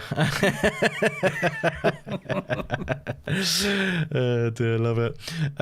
But yeah, like would you cool if just to jumping into a little bit of, maybe we can move on from a little bit for just jump into a summer game fest bit, and I just maybe want to fire other than that, just fire the attention towards the chat to see if there's any Q&A questions kind of thing that they want to fire towards us. Literally anything you want to ask us, then we will try and answer it up to the best of our ability. But yeah, what I thought, because we missed it last time, I don't want to miss it again. We don't have to spend as much time on it, but I want to just quickly go into a bit of summer game fest, and at the same time I'm going to say to the chat, this is an opportunity to put the questions in, and if you guys in the chat, if you want to ask us any questions, all you have to do is just put it in there, obviously, but if you can make it clear, so maybe tag me in it, or put question in it at the start and before your question, if so we can make sure it's clear if there's any, because I'm half blind, so pretty much. But so if you wouldn't mind doing that, so any opportunity now, you can put your questions in the chat. We'll move on to the Summer Game Fest, and then once we've done a bit of that Summer Game Fest, we'll get into a few questions like from you guys in the chat, because it'll be awesome to get some of your questions, because you bring some great stuff and you've been awesome today hanging out with us. I just want to shout out a few quickly. Again, Pixel Slapper, La Hellboy, Stubbs Gaming, The Unbannable, UK Dazarus, Blizmo81, Shizno Elite, Infinite has arrived, even though it's his daughter's birthday. You're a legend, brother. Thank you very much for being here. Judzilla is still in there, and everyone else is hanging. We're just going to move, like I say, on to a bit of Summer Game Fest. We won't spend as long on this one, but I just want to talk about it for a little bit, because PlayStation are going to be there. I've got a partner list here which we can have a little look at, and then once we've done a bit of that, hopefully there'll be a few questions in the chat then for us to have a little tackle at, and so drop those questions now, guys, and we will come back to them. Thank you very much. So yeah, let's jump over to the this Summer Game Fest. I've got a little trailer here, I do believe. There we go. Hopefully I won't get copyright claimed again. But yeah, this is the little teaser that they've put out for the Summer Game Fest, which is quite interesting, because I do believe there was a game in there there's a few games in there which pop up which are pretty damn awesome. I don't know if this is like teasers for what's going to be taking place on the 10th. I don't know whether they're actually going to be shown through on that day, but there is Sifu popping up on this trailer. I do believe Stray pops up at one point, so there's a few little... Yeah, there it is. So there's a few awesome games coming up. I know everyone's attention is on E3, but... and I know some people aren't much of a fan of Jeff Keighley. I'm perfectly fine with him, to be honest with you. I think he's an all right dude. I think he does a good job. I'm not interested in discussing any bias or anything like that, to be honest with you. I think he's doing a good job of spreading some good positivity around gaming. So yeah, he's like I say, he's doing a fair few things this year, but the Kickoff Live is the biggest event, and that's on the 10th, and we will be doing a live reaction on the channel, by the way, as well, guys. So yeah, I just thought we'd have a little chat about this. I can bring up an exhibitor kind of list essentially as well, which I have at hand, but yeah, there's also Teenage Mutant Ninja Turtles in this trailer. I'm not sure if this, like I say, is a confirmation for what's going to be there, but what do you guys reckon? Are you excited for Summer Game Fest, or are you feeling is it sort of like something you're not that bothered about? It's a little bit of a starter before the main course. What do you think of Summer Game Fest? Any takers for how excited you are about it? I would just say something that Luke said that kind of pinged my thoughts is that I think we're really blessed in terms of the age that we live in terms of the amount of content that's out there, and any opportunity there is to cover games, whether you know of them, you don't know of them, whether you've been looking forward to it, or whether they catch you by surprise. If you love video games, then you love these sorts of events, and to cover it live or not live or post show or whatever, I think is just a privilege, and I think that's my sort of high level sentiment. I'm looking forward to everything, to be quite honest with you, to Indie, because games just have that ability to constantly surprise you. Creators have that ability to constantly surprise you. And as I say, if you love video games, you know, you will search high and low, and obviously no one searches higher or lower than your good self. That's probably because you've got a JCB handy. But yeah, go deep. Going deeper underground. No, look, when you got to put everything aside, and this only happens like once a year, you know, to a really, really high degree and high quality level. And let's be honest, you know, it's not like you're going to have to plow through tens of hours, right? There's a good amount of content being showcased during June and probably perhaps July, and I'm looking forward to all of it. And if I've got the capacity, mentally and physically and vocabulary wise, then I'd love to. It's a privilege, as I say. We live in modern times where so many people complain about not being able to get through their back catalogue of content, not completing games, and so it's almost like we live in an era of a digital buffet, right? And obviously I'm sort of kind of not trying to promote Game Pass or plug it, but I have done probably. But yeah. I think it's a fantastic time to be alive, and it's sure it is a great bring time. On the shows, it's fantastic, and it makes times. way for these. Yeah, makes way for the great shows like this, Indy, where we can sort of speak freely, even though I'm sure that I've got myself into a lot of trouble. No, you're doing amazingly well, actually. I'm very impressed. And by the way, I don't know whether you guys have noticed, but VJ is on a new microphone today, and he's sounding like a proper pro. Not that he didn't already, but he's got that extra level of pro today. His microphone is sounding awesome, so I don't know if you guys have noticed that, but it's sounding great to me. But yeah, I've also brought up a little... Have you got a screen up at the moment, VJ, at all? Or Luke, have you got... Yeah, sure. Yeah. I've brought up a little graphic here with the partners for the Summer Game Fest, and yeah, like there are quite a few awesome ones on there. We've got Xbox and PlayStation on there.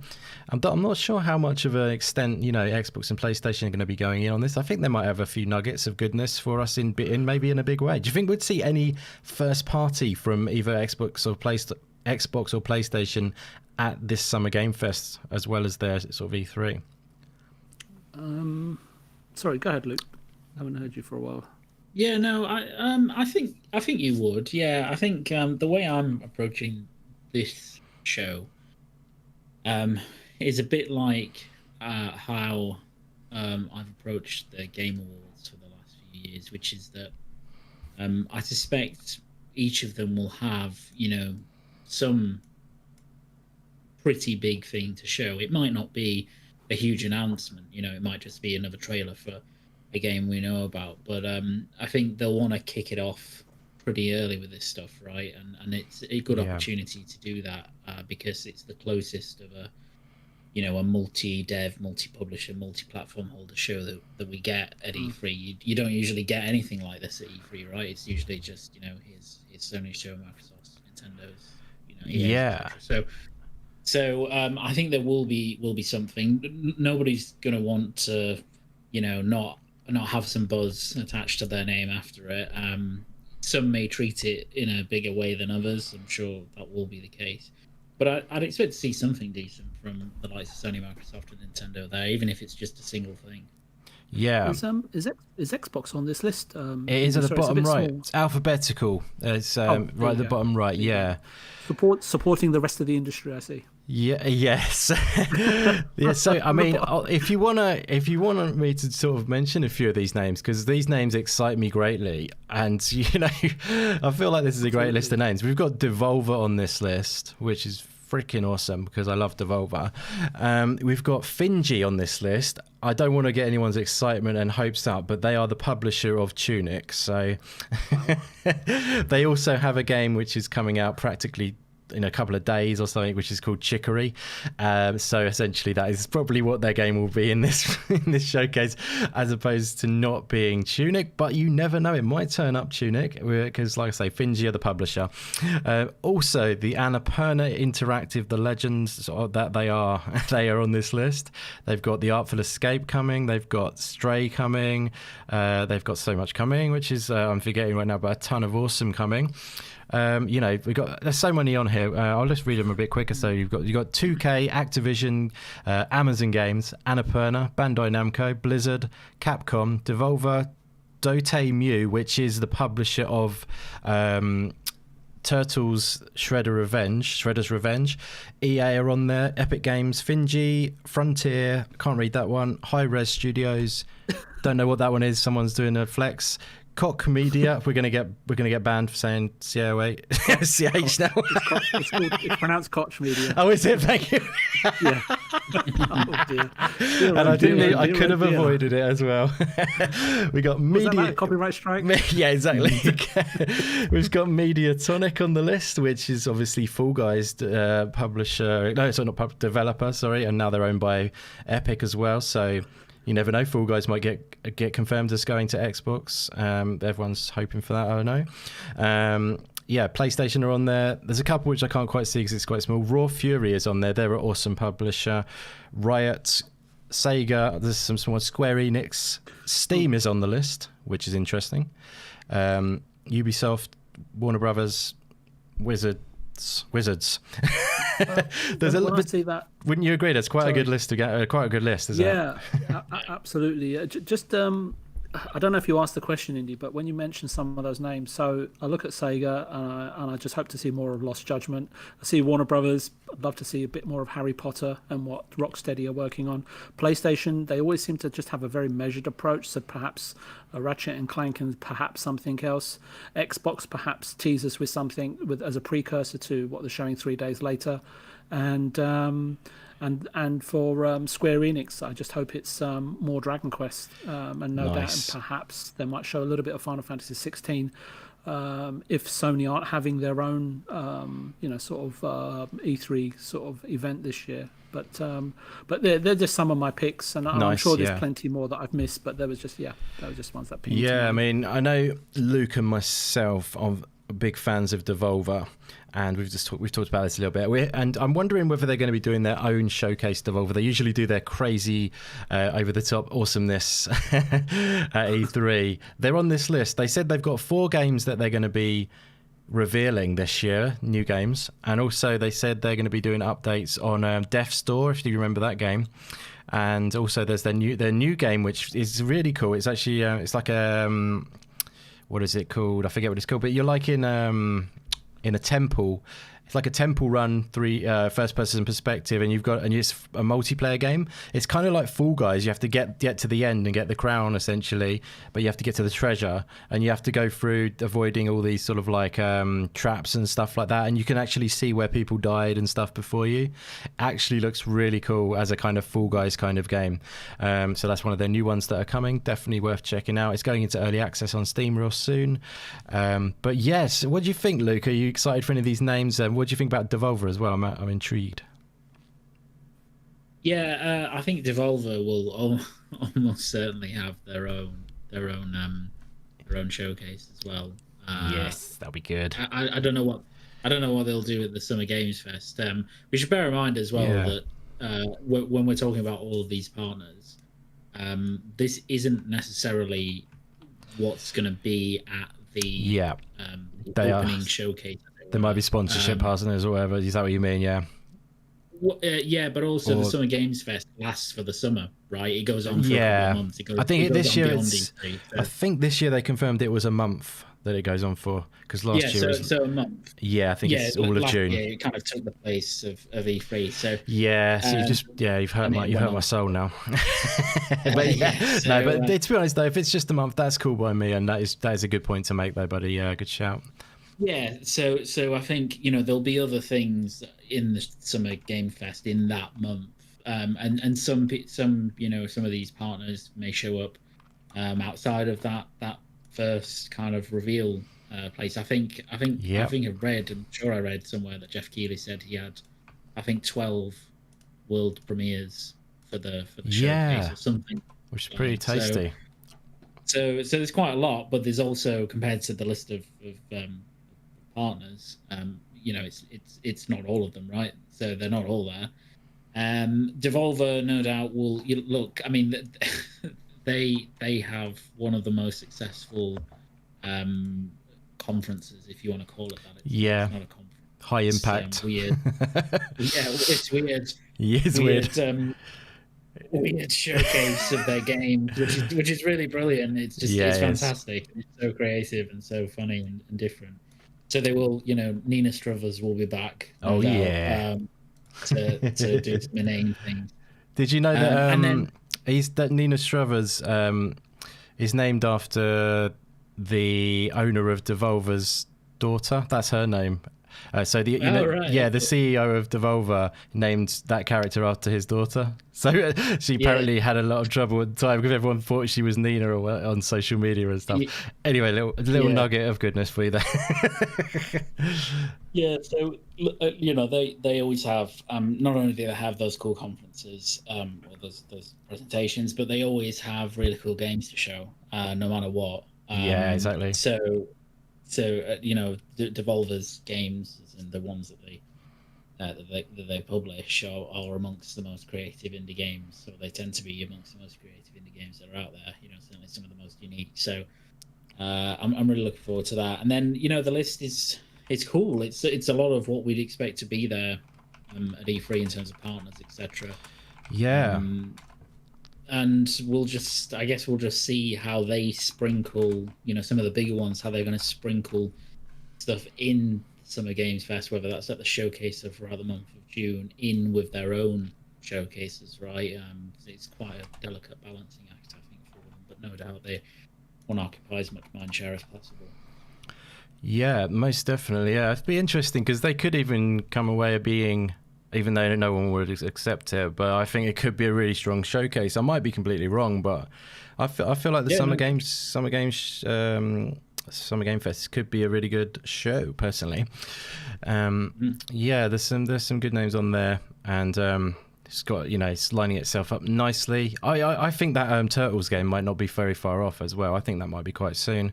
Be nice because I'm looking forward to that. But yeah, there's lots on there which I'm seeing and I'm thinking, ooh, that one could be that one. So you know what I mean? It's like, obviously, like I keep going about Stray. We're all quite excited for Stray, I think, on this panel.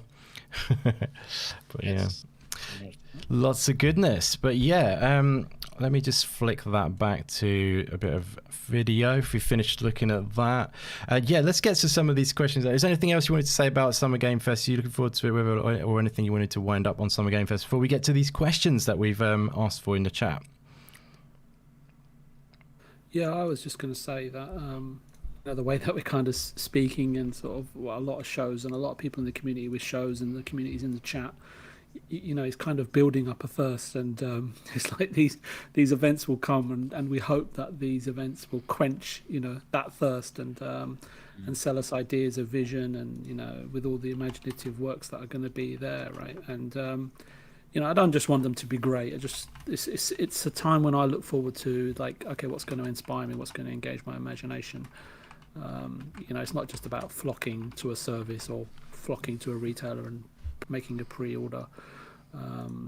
So yeah, it's going to be a wonderful time, I think, and I can't wait to cover it and see what's happening. Yeah, it's going to be awesome. It's going to be non-stop goodness. That's what we love. But yes, so let's get some of these questions. Thank you very much, all of you guys who have hung out for this show. Obviously, we're going to sort of wind it up with the questions factor, and if you want to add any more questions, do so right now in the chat. You can keep us going forever. If you want to add any questions now, definitely hit us up and we will answer them of any kind. If you want to catch us off guard, feel free. Or if you want to ask anything about indie games, if you want to ask anything about the upcoming showcases, I'm sure hopefully between three of us we might be able to answer them. But we've got some already which we're going to start off with now, and that is the very first one from Stubbs Gaming, which was, VJ, have you had a cup of tea? That is your first question, sir, from Stubbs Gaming. I've had a couple of cups of tea, but I will let you into a bit of a scoop, really, because I've got a new cup on its way from England, which hopefully I'll be taking a photo of. And if it looks decent, I'll be posting it as my new, what do you call that, avatar or whatever? Yeah. So, nice. You're upgrading the avatar with a new cup of tea. Yeah. I just that's pretty big news. That is a big deal, actually. There should be an E3 event for that, to be honest. should have just kept my mouth shut. I'm looking forward to that. I hope you're hiring a professional photographer for the photos of it and that. I was gonna tap you up actually. You're gonna pay expenses to come over. Yeah. I was gonna say, with that cup of tea, can you make sure there's a few crepuscular rays, sort of shining down. Oh, nice. You sounds like you've got the knowledge yourself to make it happen. No. I love it. No, that's fantastic. Well, yeah, that's the first question. Thank you very much for that question, Stubbsy baby. Thanks for being here. Next question from La Hellboy, and that is, have you guys played Biomutant? If so, what are your opinions on the game? Sorry, I haven't played it. You guys hopefully can give us an answer on this one potentially. Have you? Luke told me he was all over it. He's all over it. Yeah. Yeah. I was all over. I was all over reading about it. He's all over reading about it. That's brilliant. In all seriousness, it's something that, and I know, let's not get into the Metacritic review stuff, but it was one that I was waiting for reviews for because I just wasn't that convinced. Yeah, I saw exactly that it would be my cup of tea. It's very divisive.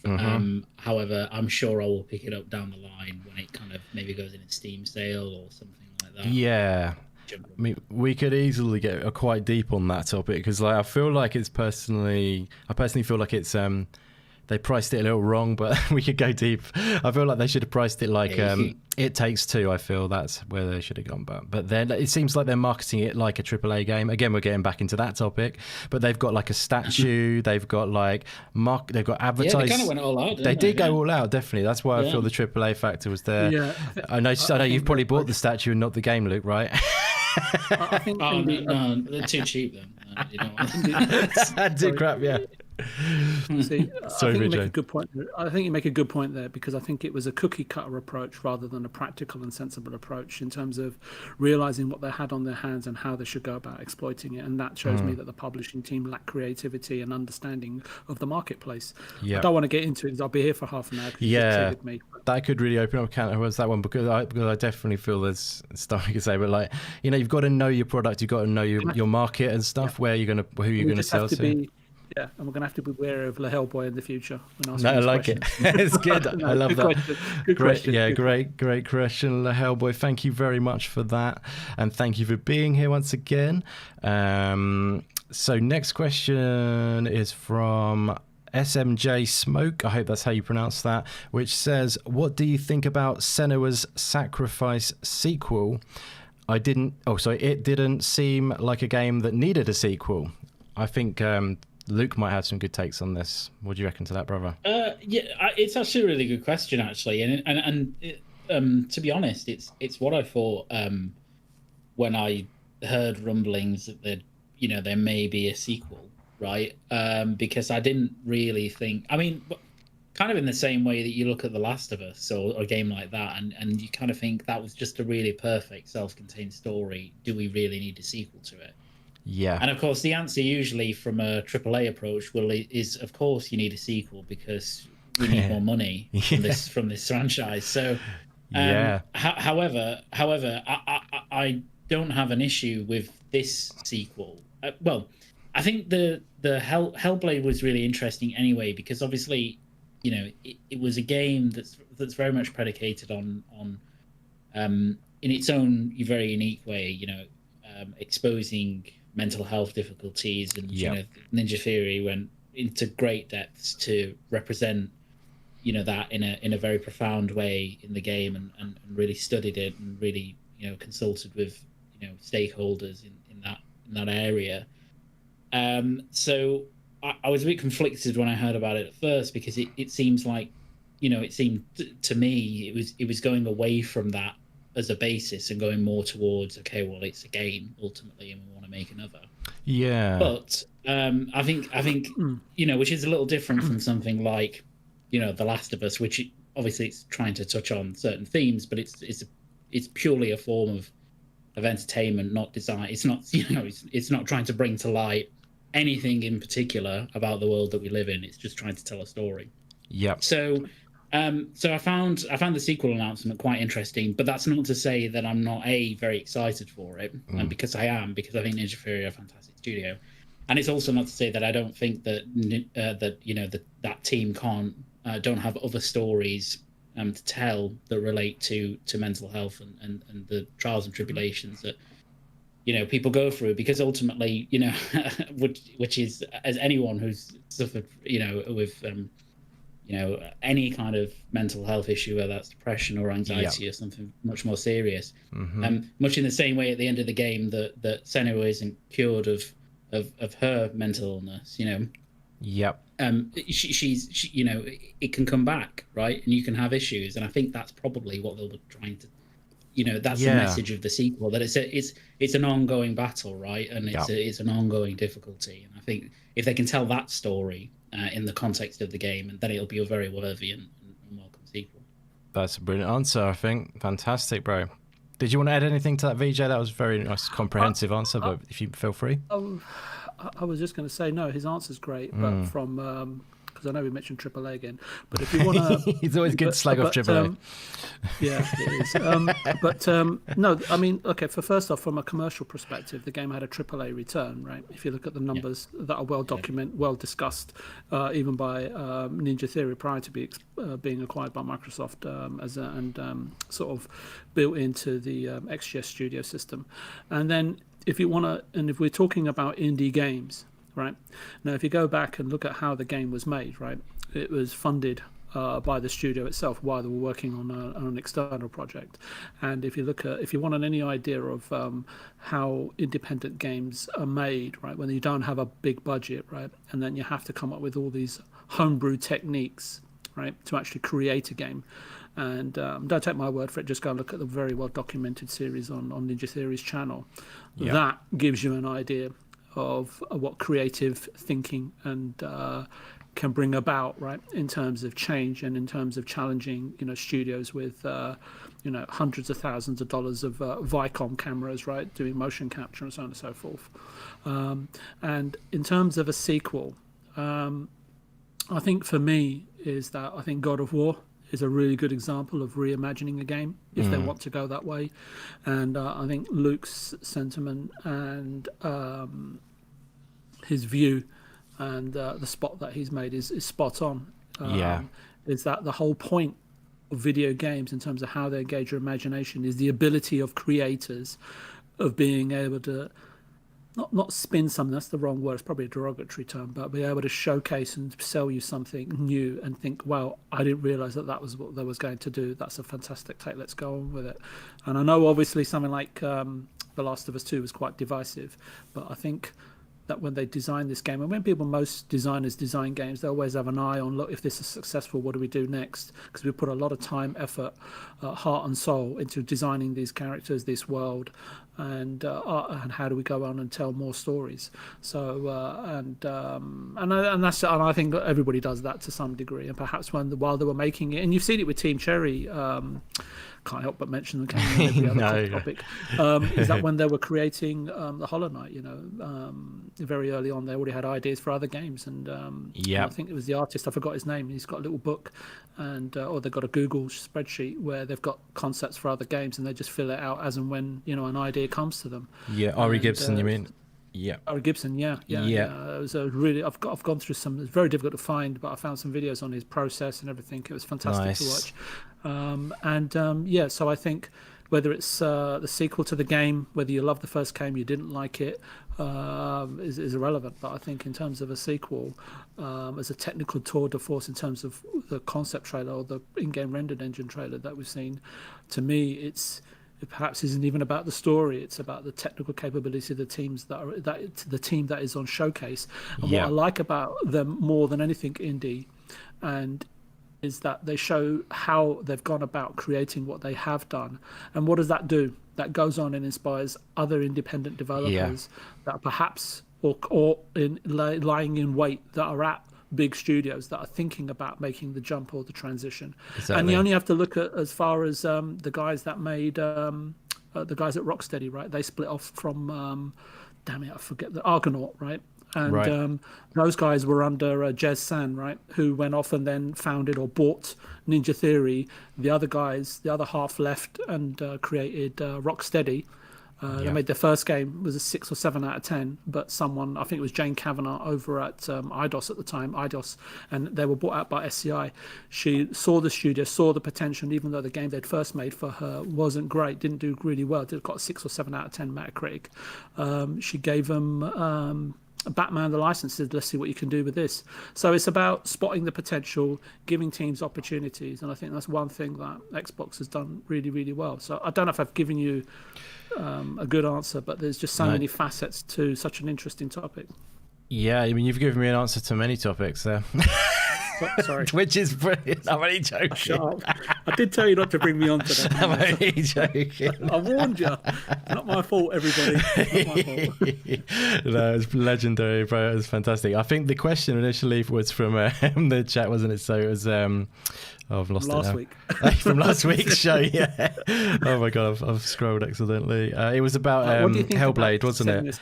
Yeah, so I hope that answers your question. Where did we go? Oh my god, hang on, I've lost it on that bit. Let's go to...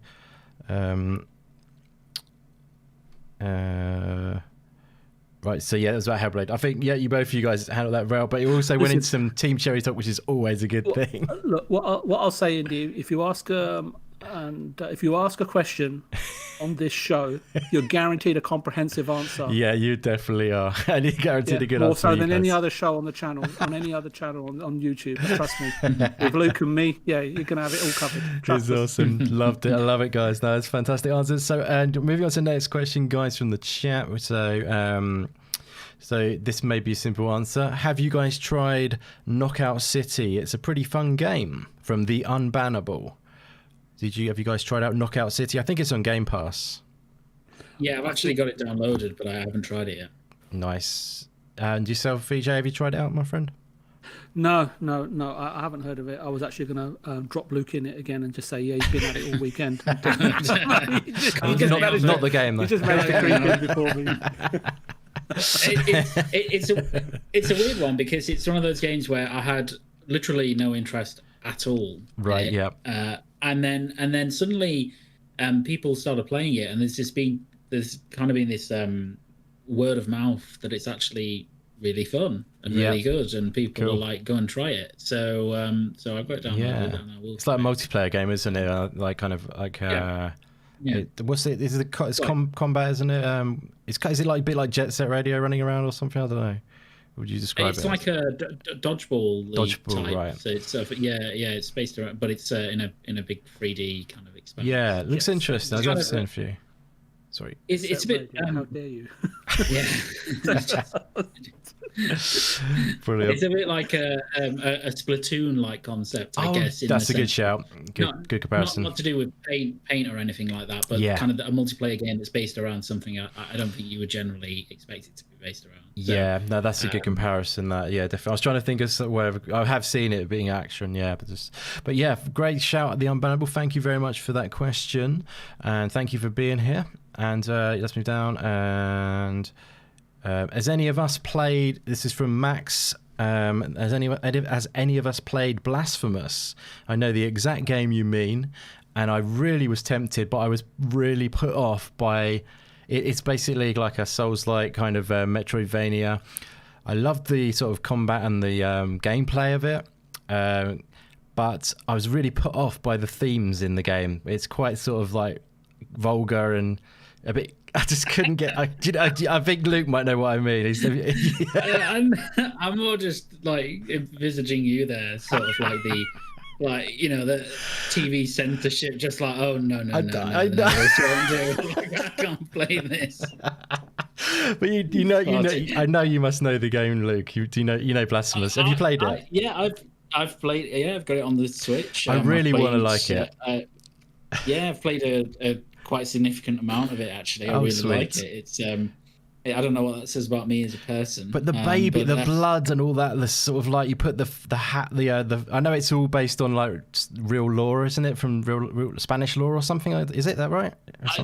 Something maybe like that. I'm not. I can't remember too much, but yes, it is.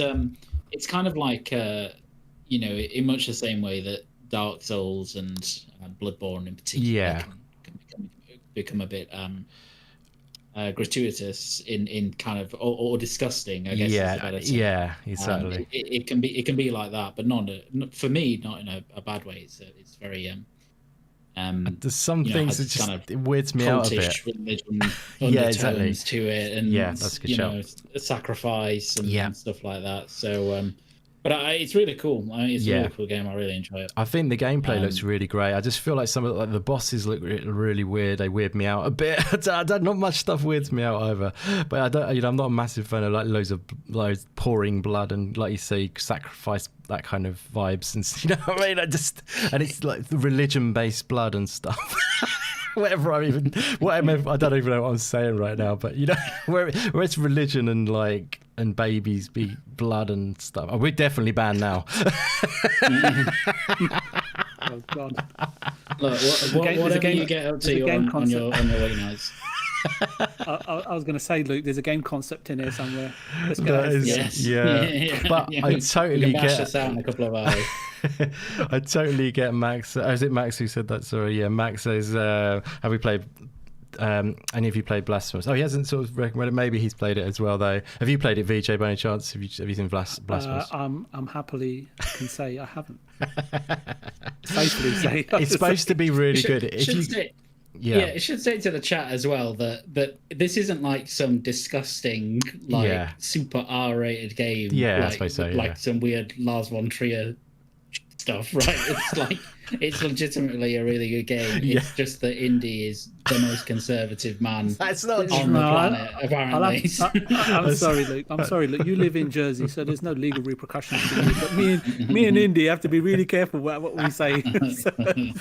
That's brilliant. I love, Ghost Runner, like slashing people's heads off and stuff in that. It's all good. I love that. I love Indy. I'm gonna have Homeland Security knocking on my door in about 10 minutes.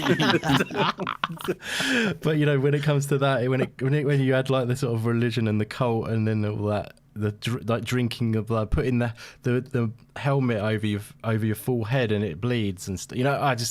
Anyway, I'm gonna stop talking about it now. Luke, we can't stop him. Luke. I'm trying to stop him. He keeps going from strength to strength. I'm gonna stop there, guys, on that particular question. But yeah, great question. You've set me off, Max. Thank you very much. I hope that does answer the question in some fashion. So yeah, thanks for being here, Max, as well. Any other questions here? Where are we? So have we seen Haiku the Robot? It's an upcoming indie Metroidvania and looks nice. Have we seen that? Have you seen Haiku the Robot? Oh, I think I might know that game. Is that the one? Who's commented that? Who said that? Haiku the Robot. It's an upcoming Metroidvania. Definitely check it out. We will check it out. But I think that might possibly the game that the developer was on Raylia's channel. Maybe that might be that game. He had him on for an interview. I'm trying to find the actual message again. I've copied and pasted. I'm being really slow now. Where are we? Have you guys seen that? So that was Blismo81. Did you see that on Raylia's channel potentially, my friend? If it is that, then I know the game you mean, but definitely should check it out. Pixel Slapper says he's hoping Square Enix are rebooting Dirge of Cerberus. Any other questions? Let's see.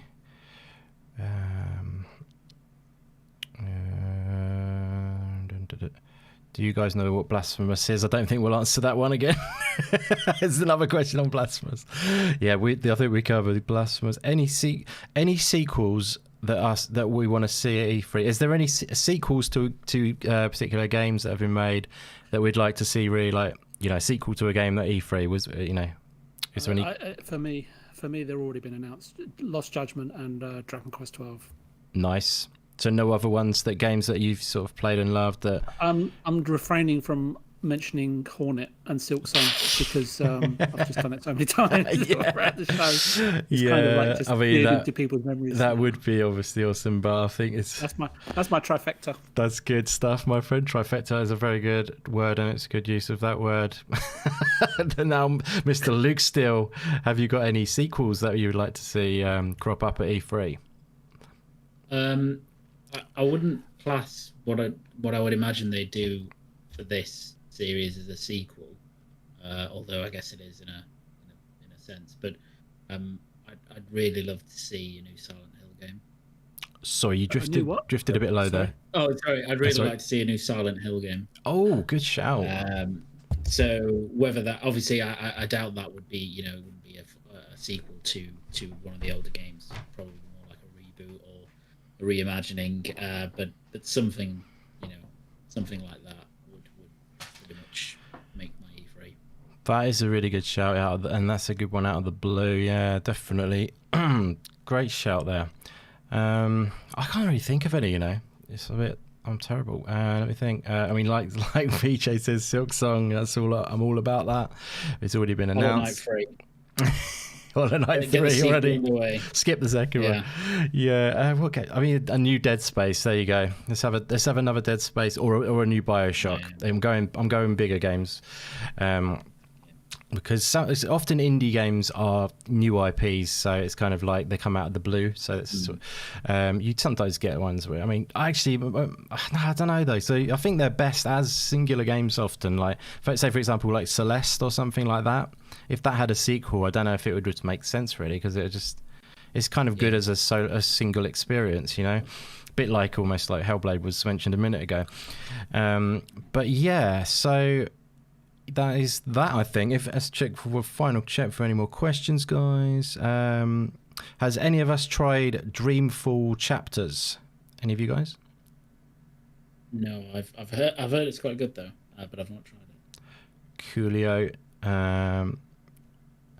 Sure. So there you go. One more question, which is quite a nice and easy one from the Le Monster. I hope I've done that. The Lumo. I think I've mispronounced. I was just going to say it's up the stairs and third door on the left. The loo. Where's the loo? I'm so sorry, my friend. I will. For next time, I will get your name right. I apologise. I will look back, because you did tell me how to phonetically say it or whatever. I will look back to your little description earlier. But what did you say it was, Luke? Sorry, the Lumen Star. The Lumen Star, yeah, that's how they... Cool, the Lumen Star. Thank you very much. And that question is a nice little one to finish on, which is, do we think any indie games will be announced at E3? And I could say pretty much categorically that 100% yes, there will be some indie games announced at E3. Would you agree with that, guys? We'll be announcing that game we just dreamed up a minute ago, VJ, the weird... Baby Blood one and all that stuff. We'll get that underway. I know, and then you have to put the cherry on top and mention Silent Hill. Yeah, it's a fusion between them. Oh dear. Wow, that is something. Do you think that? Would you agree with me that there'll be some indie games announced at E3, guys? 100%. There'll be several. There will be quite a few, I would say. I think we're going to get a nice amount to be looking forward to. There's going to be a plethora of new indie games, so look forward to that, my friend. And thank you for being here, and thank you so much to everyone else who has been here. Thank you so much to you guys for being on the show. You've been absolutely awesome. We've tried to go a little bit off the rails and a little bit different this time. I think it went pretty well. I hope everyone agrees that it went okay. It's been fun doing it this way. It's been interesting. It keeps you on the toes, as I say. But thank you so much, everyone in the chat who's joined us. I will check you out quickly. Actually, I'll tell you what, let's do the little outros from the panel quickly first, and then I will give some shout outs for the chat. Thank you very much, Luke Steele. You are a legend. You know how much I think of you. I think you're awesome, bro. It's been so much fun. We've got some more good times to look forward to over the next few weeks, doing some live reaction shows together. Spoiler alerts, Luke will be joining me on some of those shows. We'll be doing the Guerrilla Collective on the channel, both of those, and we'll be doing some other shows too, including like the Summer Game Fest and all that good stuff. But yeah, thanks so much for being here today, Luke, bro. It's been a pleasure. Would you like to shout out where they can find you, etc.? Yeah, no, it's been a really great show. it's sort of, I always enjoy chatting with you, Indy, that, and VJ exactly the same, and especially this type of show where it's a bit more free fall, much to VJ's chagrin. It's just a bit more adventurous, but that's that's always a nice change of pace, I think, sometimes. So yes, very, very enjoyable, and chat was great, as always. So yeah, you can find me at LukeSteele90 on Twitter, and then I'm also on Green Pass Gaming, which is on every Sunday at 8 p.m. UK time and 3 p.m. Eastern. And yeah, that's about it. I'll now retreat to. I'll send you my invoice, Indy, for the last 2 hours. So Brilliant. you need to pay those. You need to pay that. And you won't be paying tax on it. Yeah, that's fine, my friend. Got a few more to pay as well, haven't I, in the next few weeks? Yeah, there's going to be a pretty hefty bill coming your way, to be honest. You might as well save it up, I might as well invoice you on one day. Yeah, exactly. So, VJ, you don't owe anything. We're tight. Courtesy edition there. Brilliant. He just doesn't want to send the bailiffs all the way up to her. Yeah, it's not cost effective, so Absolutely brilliant. It's been so much fun, Luke. I always have a fantastic time hanging out with you, buddy. And yet today was certainly no different. Some exciting times ahead. But yes, and finally, thank you so much, VJ. You were absolutely awesome, and you were off the rails in a good way. You as we've discussed, you prefer to know what's coming, a bit of planning ahead, because you're that kind of guy, and it works so well for you usually. But I thought you were just as good today, my friend. Thank you so much for being part of it. It was a ton of fun chatting games with you, as always. Thanks for having me on, Indy.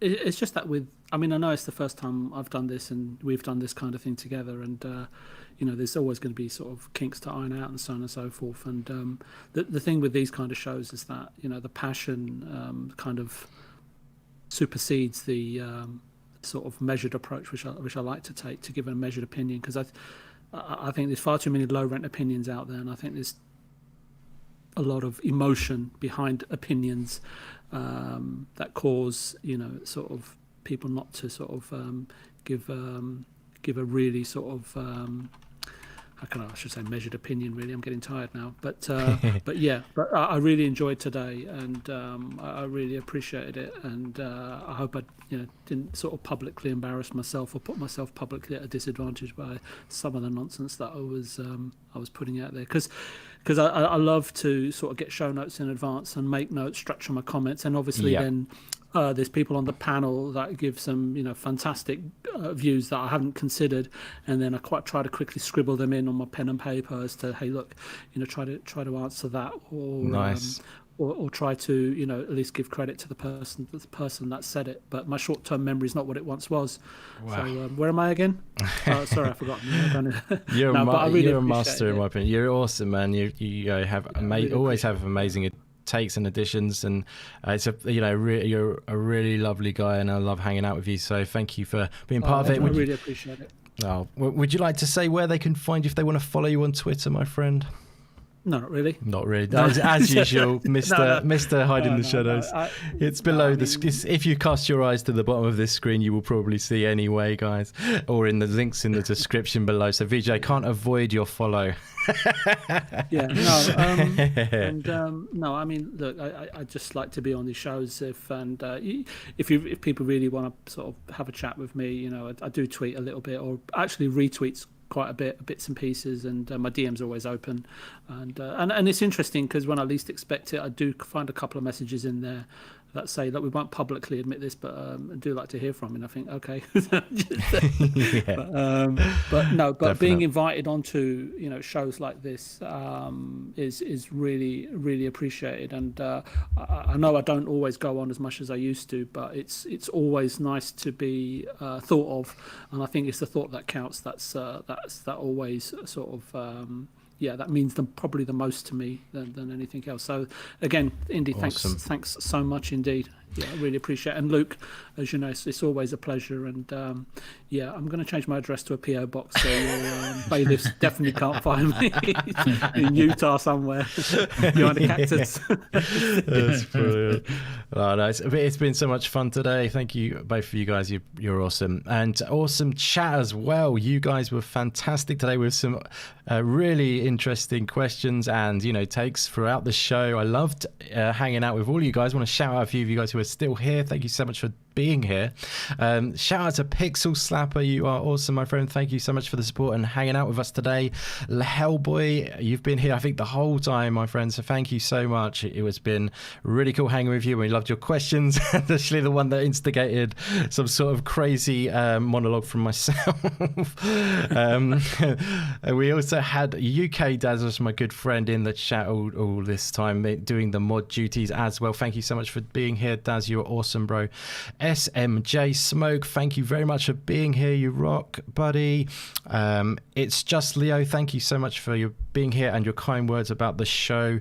Who else? The Unbannable, you are awesome, my friend. Thank you so much for being here and your questions and those kind words saying thank you for the amazing show. You are amazing, my friend, for being here. Judzilla Music, my good friend, he was on the last show if you wanted to check that out. He's been here today supporting us once again. He's an awesome guy. Thank you very much for being here, Judsy. Check out Judz's channel as well. He's got an awesome music channel. Blismo81, thank you so much for your support and being here today, my friend. You rock. Max, I'm sorry I'm not going to even attempt your surname because I keep messing it up. This time I will try and learn it for next time. Max, thank you for being here. Flame in the house, great to see you as always, my friend. Thank you for coming by. I know you've been busy still, even still being here. Stubbs Gaming, thank you so much for being here, Stubbsy baby. Looking forward to all you've got coming up on your channel. Who else did we have in? I'm going to do them a bit quicker, so I'm taking about 100 years. I'm going to go through it one more time. The Le Monster. I can't do it. I can't. What's wrong with me? It says the monster to me. The Loo Monster. That's what Daz said earlier. The Loo Monster. When you sit on it, you better be careful. It's coming up between your legs. Silent Hill again, aren't you? Yeah. Thank you so much for being here, my friend. Even though I've ruined and butchered your name many times. The Unbannable, thank you for being here. Graphic God Jay, thank you so much for coming by. Who else do we have? Ding, ding, ding, ding. And I think a few more. Infinite was in the house for a bit. Thank you for being here, Infinite, buddy. And every single other person who came by today, thank you all so much. It means a lot. We're all about those indie games on this channel, so if you do love indie games, be sure to hit subscribe and like the video today. If you did enjoy it, it would mean a lot. And yeah, if you fancy getting an update on when we go live and when I do videos, hit that bell too. It would be much appreciated, because we've got so much coming up over the next couple of weeks. Like I say, lots of live reactions of E3 and Summer Game Fest and Guerrilla Collective, all that good stuff. So if you want to hang out with us while we watch it and just take it in together, it's a fun time. It's all chilled and lovely and soaking up all that good stuff, because it's going to be fun times. Definitely do, like I say, hit that subscribe and notification bell so you can join us. It will be a pleasure to have you hang with us. But yeah, once again, thank you so much everyone who's joined us today. It's been an absolute blast, and yeah, I'm sure we'll be chatting in some other chat room at some point on some other podcast, or back on this channel real soon with another show. I do believe the next one that I've got going to be scheduling in immediately after this show will be the 5th of June for the Guerrilla Collective. That will go up on the channel real soon, so you'll see that scheduled in ahead of time. So keep an eye out for that one, guys. And for one more final time, I actually am finishing it this time, I promise. Thank you so much for watching, guys. You're all legends, and I will catch you again real soon on the channel. Appreciate your support, guys. Thanks again.